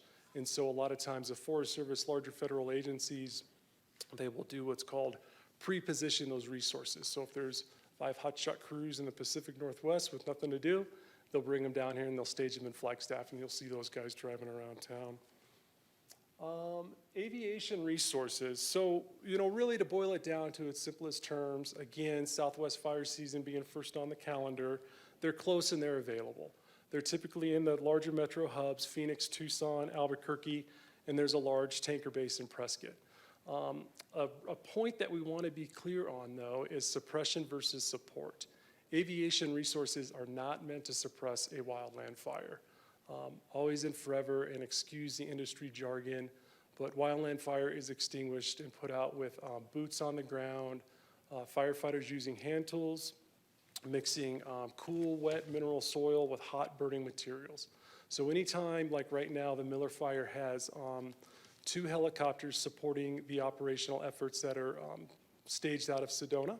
So anytime that you see a bucket drop on TV, there's always firefighters on the ground. After that water or that retardant is delivered, they're coming back in and they're mixing all that stuff up to extinguish the fire. So it's not a true suppression resource. In Flagstaff, anytime we have a large fire, most recently, you know, the museum, tunnel, pipeline, those are going to be wind-driven events. If the winds are that high, we can't fly. So so aviation resources, I think the best way to kind of summarize that would be are very temperamental. We always want to rely on our on-the-ground efforts to extinguish wildland fire. Thank you for letting me introduce the topic. I will be back shortly to present some more. At this point, I'll turn it over to Jesse Causer, Forest Fire Planner for the Coconino National Forest. All right. Thank you, Chief Wiltrogi. Good evening, Mayor, Vice Mayor, Council. Thank you for having me.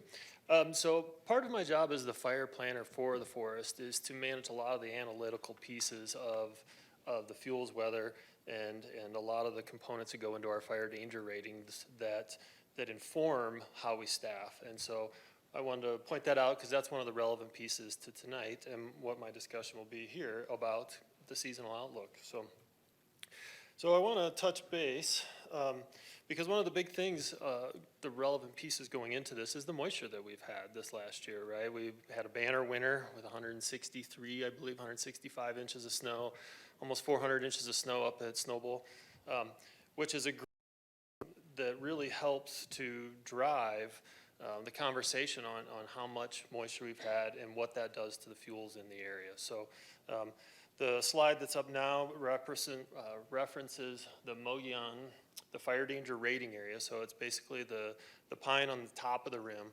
And so this is a fire danger rating area that we use with our remote automated weather stations to track all the weather, all the indices, and help inform those conversations on the fire, what fire danger ratings that we assign to any given period. So the Smokey Bear's arm, right? The low, moderate, high fire danger ratings. So here you can see the yellow representing 23. Now granted, we've had a ton more snow. The way that these models and the way these instruments gather the moisture, it's not quite representative of how many inches of moisture we've really had, but over the last 3 years, it's a great representation, between the gray, the blue, and the yellow on how much moisture we've truly received this year. So all that moisture goes in to drive the conversation about droughts, right? We've long been in an extended drought in the area and really kind of suffered from a lot of those ails. But this slide helps to identify and articulate the snowpack that we received this year through all this moisture, and then how that correlates to the actual drought monitoring. So you can see all the areas of blue are really high percentages of snowpack across the west, all the way down into the green that are less areas of snowpack, so lower percentages. And then you can see on the right there how that correlates to the drought monitoring and where exactly folks are sitting within their areas and what they're being considered for, whether they are experiencing drought conditions or not. So zooming in, Arizona here, you can see that luckily it's a nice thing that we're outside of the drought conditions now with receiving pretty significant snowpack. NRCS data there showing that roughly over 250% of snowpack on the peaks, and then really dramatically along the rim edge with some of those watersheds seeing upwards of 600% of snowpack. So a great stroke for all of us, right? Because the spring last year we were in a very different place in April than we are this April. Moving forward though, and the reason I bring up all of this stuff is if everyone can remember back, 2010 was a rather heavy snow year. 2019 was another pretty heavy snow year. But then there's also a correlation to be drawn there. 2010 we had the Schultz fire, and in 2019 we had the museum fire. So wet winters do not always guarantee no fire season. So it's great to have those wet winters to kind of stave fire season off. But being in the Southwest, we're always going to dry. And depending on the wind that may come in the spring, that could really accelerate things. And so very fortunate this spring to be sitting in a different place than we were last year, right? Last year we had pretty significant wind impacts that led to both the tunnel and the pipeline fires and some other pretty significant events across the Southwest. But then I wanted to articulate as we move forward, what does this start to look like? And I think we are tracking with some of the seasonal trends that we've been fortunate to have all this moisture, but we're also starting to head into the summer. And so some of the National Weather Service products here can help articulate that from a temperature standpoint on the left, that we're starting to see that we probably will end up, it will get warm, it's summertime in the Southwest, and that we will see, we're kind of on that cusp of not normal, but we potentially could get warmer than than air quotes normal, and that the moisture, that it could be a little below. And so colloquially, we all know that a wet spring can influence our monsoonal moisture, and so there's a lot of folks that are starting to wonder how the monsoon is truly going to show up, because with such a wet spring that we had, we could see a later monsoon. And so it's good that is supported by some of the science and folks that are really focused on this. As we move forward in this, one of the products that we use a lot is from the National National Interagency Fire Center, excuse me, that they produce a seasonal fire outlook document and this whole set of resources, and so we tend to use those as well.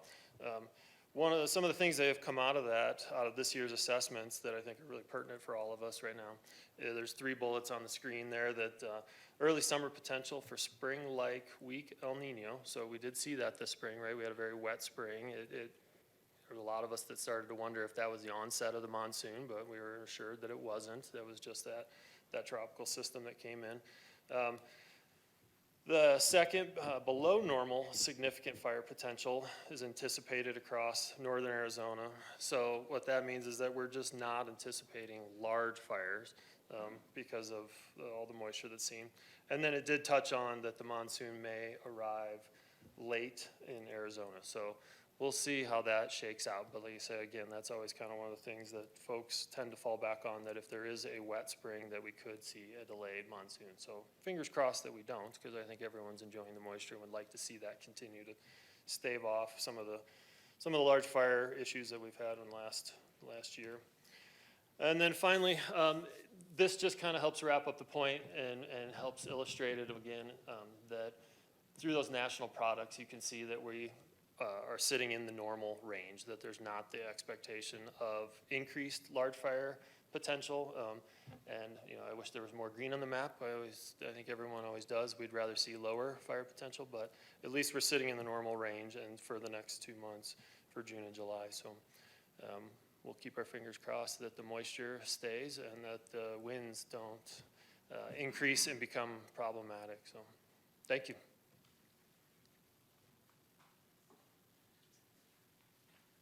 Great, thank you, Jesse. Great to have that very informative resource at our disposal. So thank you for that outlook, very thorough. Next, it's our pleasure to introduce Janet Dean again with APS, and she'll introduce our next presenter. Good evening, Mayor and Council. It's good to be back before you. It's been, maybe 30 minutes. But it's good to be here, and I'm really pleased and thankful for the opportunity for us to take a few minutes tonight during this wildfire presentation, because wildfire preparedness and response for APS is something that is near and dear to our heart. It's something we think about year-round, we work towards year-round, and we really want to make sure the community understands how seriously we take this and our responsibility to help keep our communities safe. So with that, the bulk of the presentation tonight will be given by Joe Weathersby. Joe is our new Northeast Division Manager. Many of you knew Neil Traver, who's moved on to another role with us with APS. John Haro before him, so you all knew those 2 gentlemen. Joe is now our division manager and a former firefighter, so he too is very passionate about this topic. So thank you, and I'm here to help support him. Thank you, Janet. And thank you, Mayor and Council. I've been with APS 22 years and in a lot of different capacities, and one of those capacities was in the early years of our fire mitigation program. Utilities always didn't focus in the fire space like they should have, and that was nationwide until some lessons were learned. And luckily, those lessons weren't learned here in Arizona, but they were learned into some counterparts to the west and so on. That fire danger is real, and it is the utility's responsibility to be prepared. APS has always had some level of preparation around not starting fires, but less stringent operations around how to just mitigate them, right? In our day-to-day work, in our planning, how do we do that to make fire top of mind? And as Janet mentioned, we do have a plan. Our wildfire prevention plan centers around our vegetation management.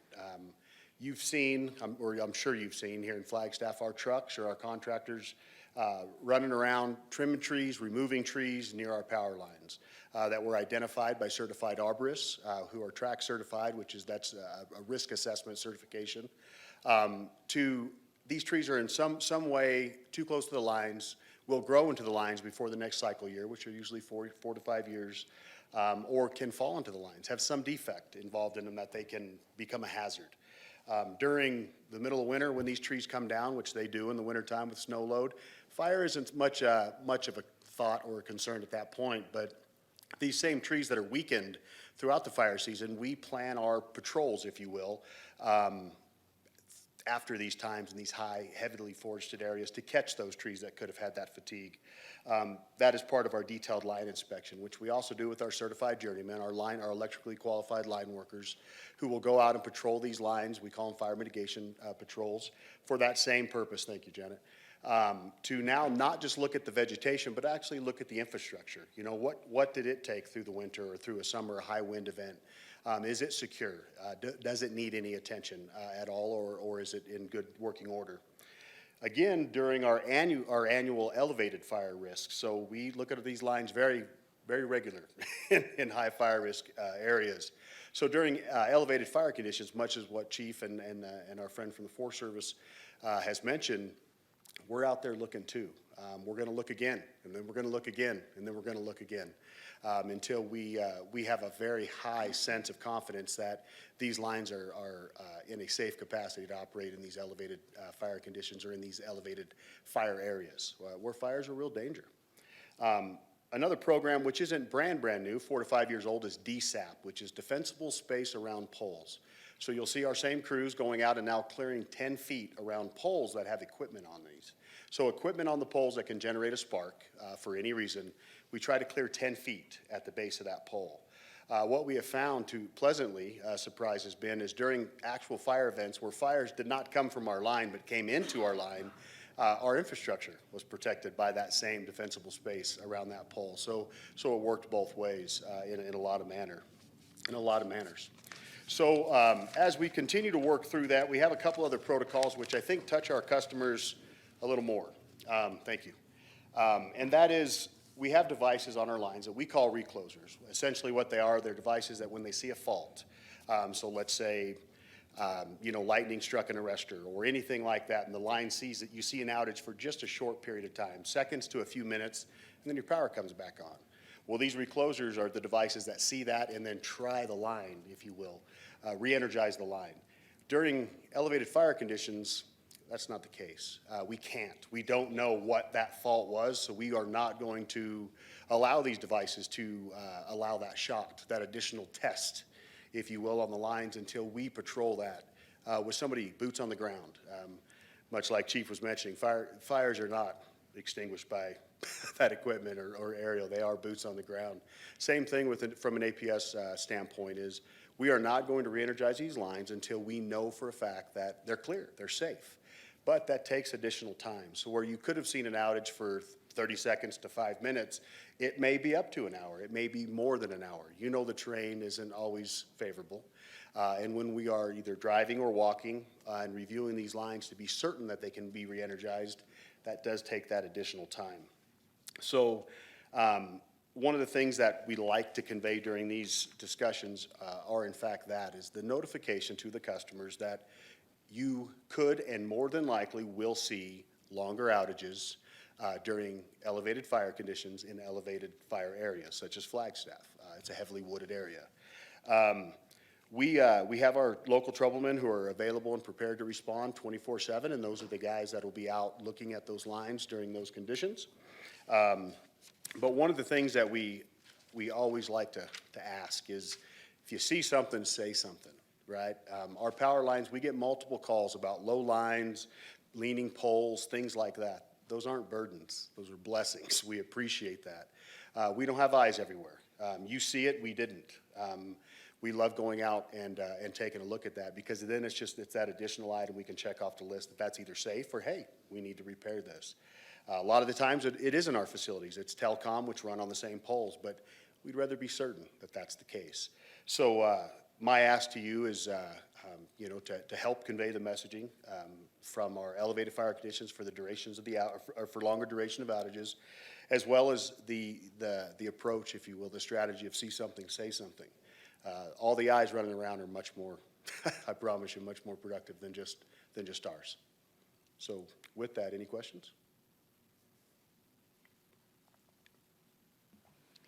Vice Mayor, did you have something? Yeah, just briefly. I just wanted to acknowledge and give voice to my own experience coming to understand how important this preparation is, and the investment is very much worth it. Last summer, I spent a significant amount of time Northern California, in between Quincy and Portola and Lassen National Park, and was just really, really struck by the devastation of the obliterating fires all the way up through those mountains for hundreds and hundreds of miles. Entire towns completely wiped out.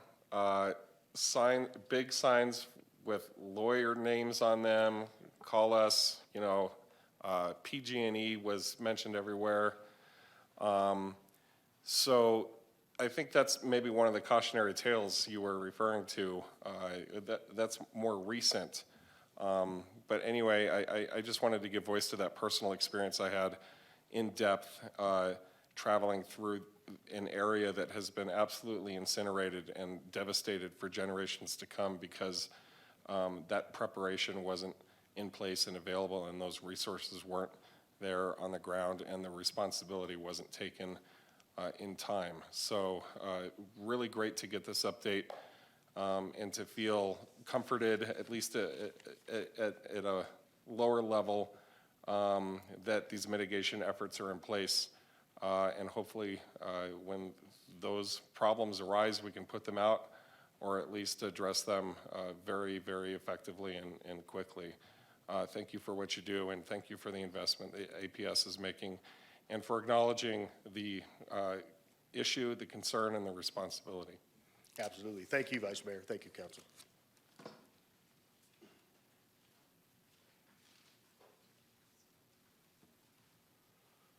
Hey, Vice Mayor, thank you very much for that example. Myself, Jesse and Katie, Neil, some of the folks in the room, we all engage on incident management teams at the Type 1 level, and we've experienced those large fires in that region. And I feel, I got to meet Joe this afternoon and found out as a part of the trajectory for his career, he spent quite a bit of time with Buckeye Fire. Recently found out my first supervisor on a hotshot crew is one of their mitigation specialists in Prescott. So I'm a little biased, but I think APS recruits really well. And we've all been on the road, as unfortunate as that is, we've experienced a bad day somewhere else, and that helps us better respond and plan here at home. So thank you again to Joe, Janet, and Jesse. Moving on, we're gonna now move into what I mentioned briefly at the beginning of the presentation. We're gonna talk about what we call our evacuation zone map. And Katie Brown's here to present on that. I'll just give a little bit of an introduction. So we've discussed some of our expectations around the seasonal outlook and our response. And we've got an idea of how we think things are gonna turn out, right? But you know, based on when the monsoon arrives, extended fire season, all that, that could change. And we will certainly come back and talk about that into the fall and winter. But this tool was developed in a shortened timeline. It took roughly 5 months from the first time that we were beginning to have internal conversations here at the home unit to today, where it is now forward-facing for public use, and we have a press release scheduled to go out about it tomorrow. So very exciting tool, I feel, as a program. I've said this, and again, excuse the jargon, but I feel like it really moves the needle when we're talking about community engagement and preparedness. Katie Brown, again, is as an auxiliary duty, serves and is rostered on a Type 1 incident management team, which is a very competitive process. She works in the planning section, which I'll let her go into a little bit more detail about that, but I'll turn it over to Katie. Thank you, Chief. Good evening, Mayor and Council. Again, my name is Katie Brown. I work as an engineer paramedic for my day job, and then I also work collateral duties on incident management teams within the planning section. So I work as a planning section chief and a situation unit leader on teams. In a nutshell, those roles are to gather intelligence, make sense of that information, and then disseminate it to all the interested parties, which is everyone from incident management team members, operators on the ground, local agency representatives, and then the communities that we're serving. So that's the consistent theme, and that's what we're going to talk about tonight. I want to talk about how this whole product began. So the evolution of the evacuation map started with the Calf Canyon and Hermit's Peak fire in New Mexico last year. I'm sure everyone here heard about that fire. It lasted almost 5 months, April through September 2022, and it became the largest fire in New Mexico state history. So almost over 340,000 acres. You can see on the map here that spanned basically from Santa Fe to Taos, a huge geographic area. It spanned over 4 counties and 2 national forests, and at the end of it, over 900 structures were destroyed. Hugely impactful. Numerous incident management teams responded throughout the duration. The Southwest region has 5 Type 1 and Type 2 incident management teams, and every single one of those teams served multiple roles on that fire. I personally had 2 different assignments on that fire and had significant involvement with evacuation mapping, and that is how I became involved with this product. So the Hermit's Peak Calf Canyon fire was a rapidly emerging, largely wind-driven incident. So we've heard about those incidents already tonight. This was about the extreme as you could get. We had multiple operational periods where the fire moved multiple miles in a 12-hour period. So what that created was thousands of evacuations across a huge area. That provided some challenges for us because traditionally we draft maps and that takes multiple hours, and we usually put out maps daily. When you have evacuation statuses that are changing within 30 minutes, many times over the course of a day, that time frame doesn't work anymore. So for public safety purposes, we had to find a new option on how to serve people. So again, on a daily basis, we had thousands of residents across a large geographic area that were served by multiple agencies, multiple sheriff's offices, multiple counties, multiple police departments, and we needed to find a way to coordinate between all of those agencies. A lot of those residents lived in remote and rural areas, and a lot of those residents didn't have internet access. So a lot of the challenges that we go to communicate with people who are in a remote area, we didn't have that option necessarily to serve them in an appropriate and timely fashion. So we had to figure out something that would work for everyone. So our option and our best solution was to create an online web map. So I have a screenshot here of that online web map, and it's hard to really understand the scope of this. I'm going to scroll back again to the fire perimeter that I showed you originally. Again, from essentially Santa Fe up to Taos. This map here, the evacuation map, shows evacuation zones that are overlaid in that same area. So I know that the text is small, but all of these white title blocks are evacuation zones. So thousands of residents are encompassed within those zones. After this, the implementation of this map, some of our successes that we found were that we were able to provide updates in real time. So as evacuations emerged, we were able to change those zones essentially with a click of a mouse on both an internal facing map and a public facing map. So the internal facing map allowed responders and the team to understand which zones were in evacuation statuses, and then the public could see that immediately. So as long as they had that map pulled up, they could see that. The added benefit was for those residents that lived in rural areas without internet access, family members who didn't even live in the state of New Mexico were able to do that and call that family member up on the phone and say, hey, you're in an evacuation area. The other benefit of a map like this, you can see in the upper left-hand corner is a search box that people can actually type their address into, and it'll take you directly to your location on the map to see what evacuation zone you're in and what status that zone is in. So a lot of benefits there. It allowed us to collaborate on an interagency level in real time, rapid information sharing, and the public reception was amazing. So we had a lot of speculation because of how we traditionally shared information. We weren't sure how the public was going to receive this, and overwhelmingly we got great feedback. By the end of it, despite the devastation that that community went through, we had a push to have state, regional, and national recognition that this product is needed as a consistent product. So across incident management teams, at a state level, at a community level, this served a function that was very beneficial. So that leads me to where we are tonight and the ask for us to do that here for our community. So what I'm pulling up here now is our evacuation map here for Coconino County and the city of Flagstaff. So I would like to send big thanks to Coconino County for laying the framework and the groundwork for this. They had an awesome foundation that we could build upon to develop this evacuation map. So they had pre-developed some evacuation zones for the county, but all of those were outside of our city limits. So using teamwork between the Flagstaff Police Department, the Flagstaff Fire Department, the City Emergency Management Division, the County Emergency Management Division, and the GIS departments for both of the city and the county all work together to create what you're looking at now. So what we've done is we've created pre-established evacuation zones that cover the entire city of Flagstaff. You can see these are color-coded, so we have 3 different identifiers, different color shadings, a name and a number, And these were created working with the police department on commonly used terms for neighborhoods where people live. So these names should look familiar to all of us and to the residents who live here. They're also familiar to the responders who respond to these areas, both on the police and fire sides. And the benefit of this is in a rapidly emerging incident, the tunnel fire is a great example where we need to pull the trigger on evacuations. We can do that quickly. And these zones are also tied to the emergency notification system that the county has set up. So these are tied to those. Responders can say that we have this zone that needs to be evacuated immediately, and that can be pulled with notifications and then boots on the ground to actually do those evacuations.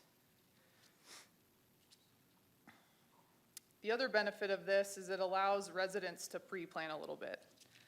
So if you give me a moment, I'm going to actually pull up the map itself so that we can interact with it a little bit and I can show you some of the functionality of it.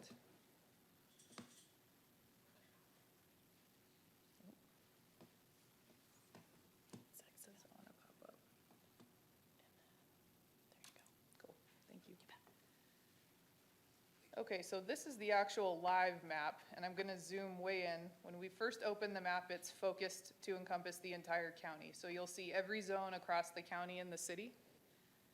As you zoom in, you'll be able to see the evacuation zones for the city of Flagstaff. Right now, that color shading basically is to make it easy to see the different evacuation zones. In the event that we actually have an emergency, the Ready, Set, Go system will be implemented with a green, red, and yellow statusing. And those zones will be color shaded with those evacuation status colors. So it'll be very clear and obvious what zones are in what status.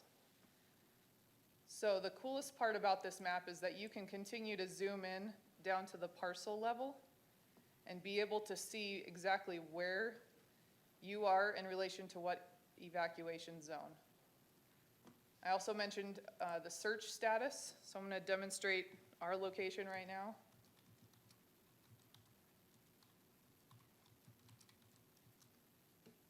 So you can search your location. It'll take you directly to where you are. Drop a pin where you are. You can click on that pin, and our GIS folks have done an amazing job of generating PDFs that correlate with each zone.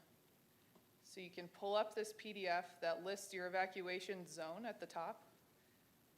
It shows you where you are, what the name of your zone is, the number of that zone, and then it provides some background information on the Ready, Set, Go system, and it allows folks to be more educated on what that actually means.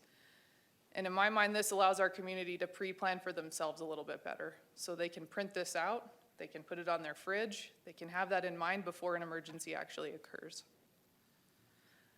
One more thing I wanted to pull your attention to is that on the bottom of all of these PDFs, there's a QR code.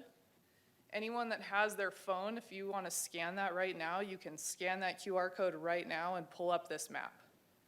So I'll pause for a minute if anyone wants to do that. Please go ahead and pull that map up, and then that link can be shared far and wide and allow our communities to start using this map. Again, as we've referenced, it'll be going live tomorrow. So I'll pause there for just a moment.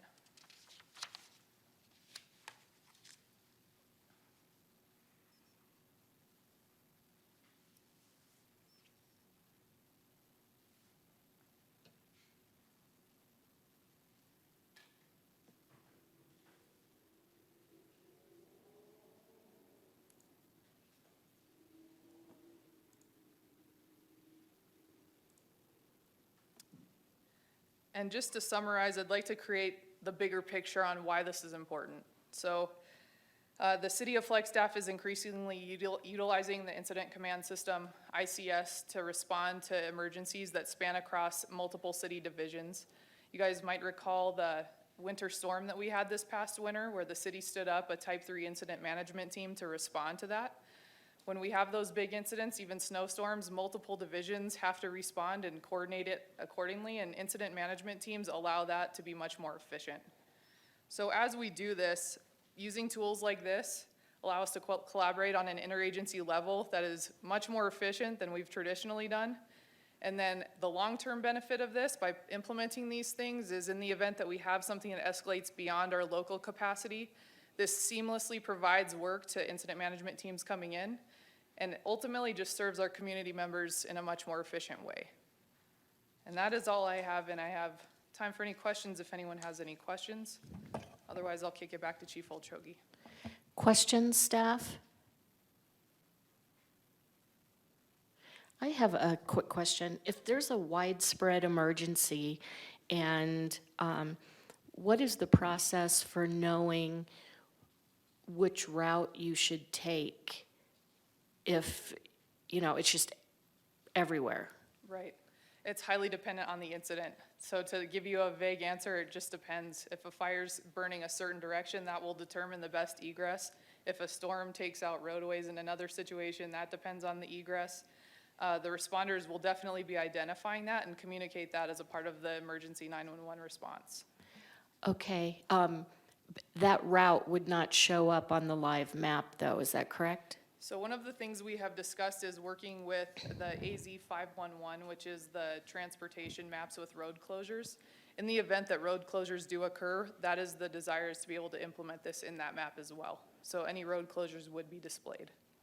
And otherwise, it might come across in the text messages from the emergency alerts? Correct. Okay, thank you. Yep. Anything else, council? Thank you for your time. Great, thank you, Katie. Just to recap, a huge multi-agency coordinated effort in a very short truncated amount of time. So really happy to execute this process. Katie, thank you for bringing your high performance back to the home unit to lead and drive that process for us. Quote in here from our emergency manager, and this is just a little bit of a continuation on the importance of being prepared for evacuation. Daniel Kelly does a great job of focusing on community resilience and the groundwork for safe and efficient neighborhood evacuations. Evacuating from wildfires or any emergency situation, preparedness is key. Ready, set, go, we're always in ready status, right? And so as we move into set and go, as that is populated and represented on the map, we want to make sure that we're ready to move through those steps. When we're talking about sheltering our unhoused population as well, sheltering operations during wildfires and forest closures, shelter operations are provided in the city-county emergency operations plan. The EOC manages mass sheltering. The forest restriction and closures plan has additional measures to protect our unsheltered population impacted by fires and closures. The city's housing division coordinates this activity with Flagstaff Shelter Services, and we are certainly thankful and in constant communication with those partners. Some of the highlights, and these are pulled off of the county's frequently asked questions. I think the biggest one, again, is that there are no connectivity, no limits to who can use the map. A happy coincidence that Katie mentioned is that if somebody has relatives out of town, they can access it as well. If people are busy, concerned, all those types of things that are occurring during evacuation, it can be accessed through that QR code or through the county's .gov/ready or /evac map website. And it is not to replace Ready, Set, Go. It simply helps build upon that process. Lastly, I know we've taken up quite a bit of your time, but we'll just touch on one last thing that we're going to be working on going into the fire season and for about the next 6 months. And this will build on that current evacuation map. We're going to begin to engage in some risk management assessments through the city, and the goal is to cover that community-wide. We borrowed this idea from our partners at the National Park Service. We're going to start with city facilities, do a full risk assessment, which will result in a rating of low, moderate, or high. High will identify areas that need further focused treatment and potentially annual fire-wise triage. We'll start with city facilities, come back, present what we found, present a system. It'll be interactive, much like the evacuation map, and then we'll begin to do that within neighborhoods as well. The map will look a lot like this, so you would just access one of those points, call it point 9 at the bottom of the page, and that would take you to a risk assessment like that. So the goal programmatically is to continue to build and leverage technology to better prepare our community. And with that, we're always working to maintain our status as a fire-adapted community. Within that circle are 10 strategies, and I confirmed that they're in turquoise. I'm actually a little bit colorblind. Katie helped me out with that today. But we've talked quite a bit tonight about safety and evacuation and wildfire response, and really we want to use those as building blocks to continue those efforts with large-scale landscape treatments, preventions, and regulations and recovery. I don't know. There we go. I like to use this image every time, and I promise this will be the last time I use it without organizing these pictures a little bit better. But I think this, it takes a very complicated and complex issue and boils it down into some simplest terms. Starting on the lower left corner there in 1909, we see what an ecologically restored environment would look like around Greater Flagstaff. Big yellow belly trees, not a lot of small diameter or overgrown forest. Moving on a vector from lower left to upper right, 1948, about 40 years later, after probably 2 or 3 decades of a full suppression policy, we see what removing fire from the landscape is beginning to impact. And in 1989, so about 30 years ago, we see a full encroachment of ponderosa pine. Lower right corner, that's what it looks like when a fully encroached forest burns, much kind of like what Fremont Peak looked like from town last year. And then lower left, that's the goal. That's an ecologically restored ecosystem. That's fire moving through the ground in the ponderosa pine as intended. With that, we'll make ourselves available, any of the presenters, for questions or comments. And again, I would really like to thank you for your time tonight. Thank you. Councilmember Matthews? Thank you, Mayor. I just want to thank all the presenters tonight. We are a city surrounded by forest, and this is definitely should always be our #1 focus. A few months ago, we were in Washington, D.C., a couple of my colleagues, and we were complimented by the USDA stating that how we our innovative ways in addressing fire mitigation and suppression was innovative and a leader in the industry, if you will, and other states are following suit. So just thank you for your efforts, and thank you for just continuing to expand what we need to do to adapt to climate change and to stay ahead of fire risk and mitigation. So I just wanted to give a big thank you to your whole team and everyone involved, because it does take many different departments to keep our community safe, and I really appreciate it. Thank you, Councilmember Matthews, and thank you for the feedback from your trip to Washington, D.C. Really appreciate it. Any other questions, comments? Thank you so much. Thank you. Okay, I don't see anything for public participation. So we will move on to informational items, 2 from Mayor, Council, and City Manager, and future agenda item requests.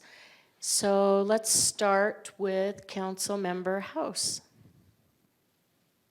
Nothing for me tonight, thank you. Councilmember Sweet.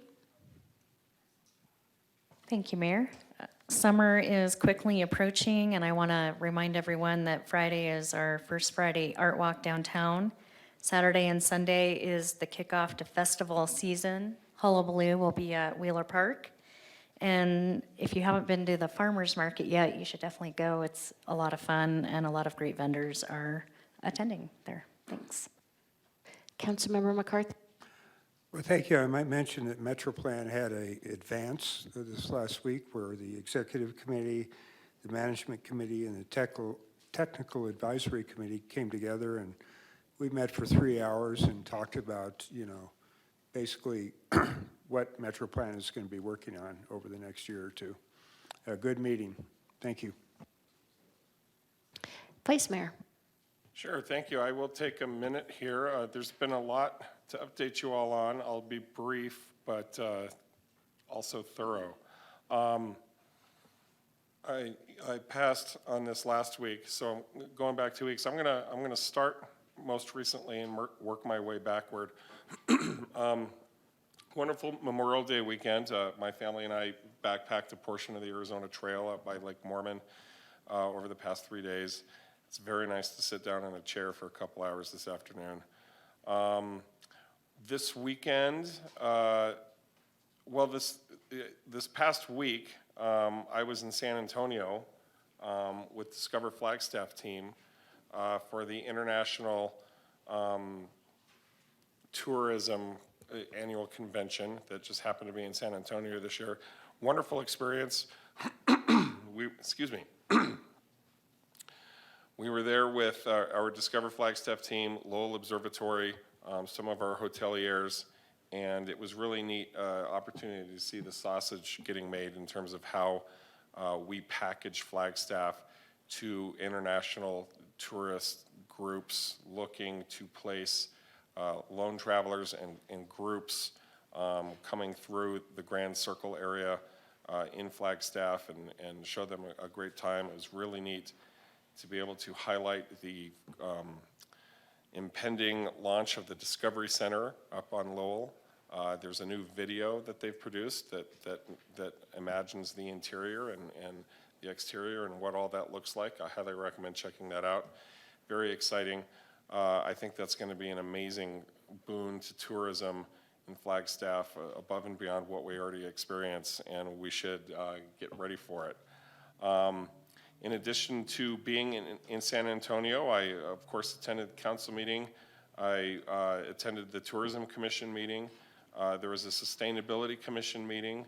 The Metro Plan Advance, I wasn't able to get to that, but I did sit down with Kate Morley for a couple hours before leaving to share my own visioning process for Metro Plan with her, and I hope she was able to share that out as appropriate during the course of the meeting.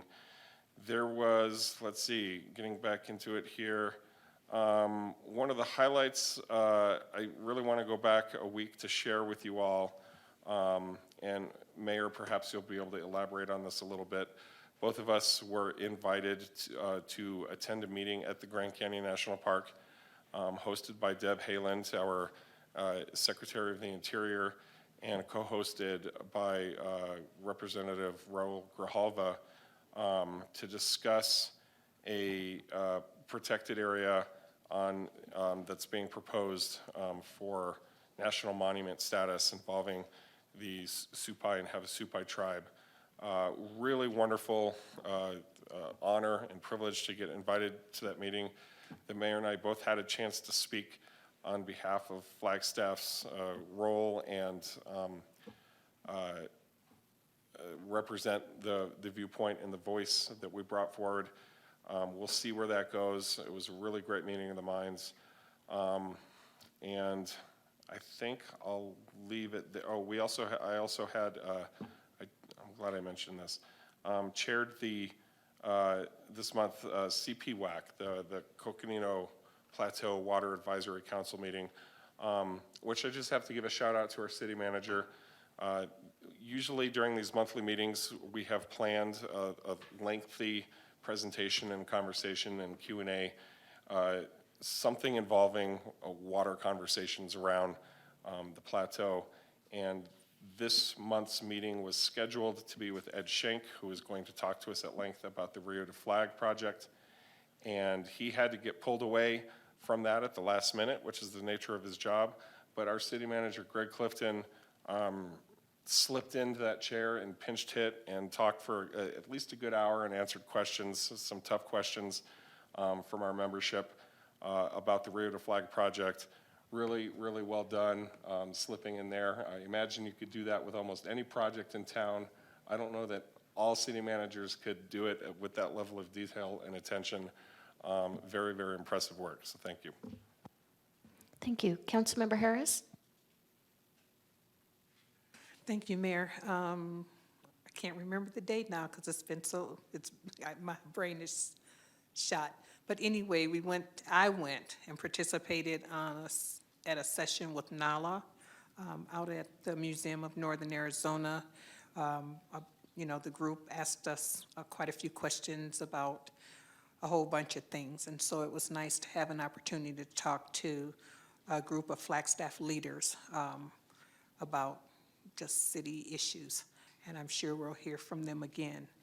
And then this coming 2 weekends from now will be the Juneteenth event, and this year it is at South Beaver School.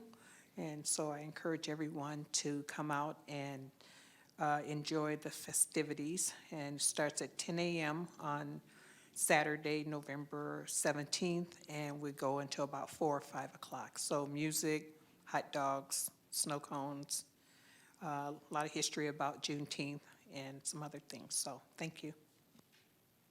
Councilmember Matthews?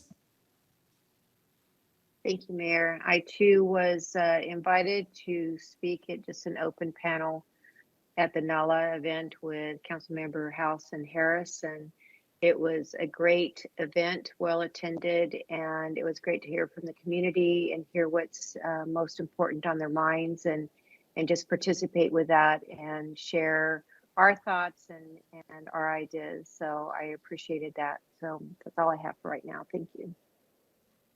Thank you. All right, I have just a couple of things, and one is that I gave some opening remarks at the Water Utility Leadership Forum at High Country Conference Center, and was lucky enough to be able to stay until my next meeting. And Aaron Young from Water Services was in charge of one whole half of the entire day's programming. And the following Monday, Aaron and Emily and I were on Radio Sunnyside to also talk about water. Last week, I was at the Helios Education Foundation in Phoenix for the Arizona Mayor's Education Roundtable. And it was a data session to show us what kind of data was available statewide in terms of all aspects of education. And I'll be able to give more details when I take some of you down to Phoenix to actually get the Flagstaff data, because this was just an overview of what's available. So that's what I have. And City Manager, do you have anything? I do not. Thank you, Mayor. All right, thank you. We are adjourned.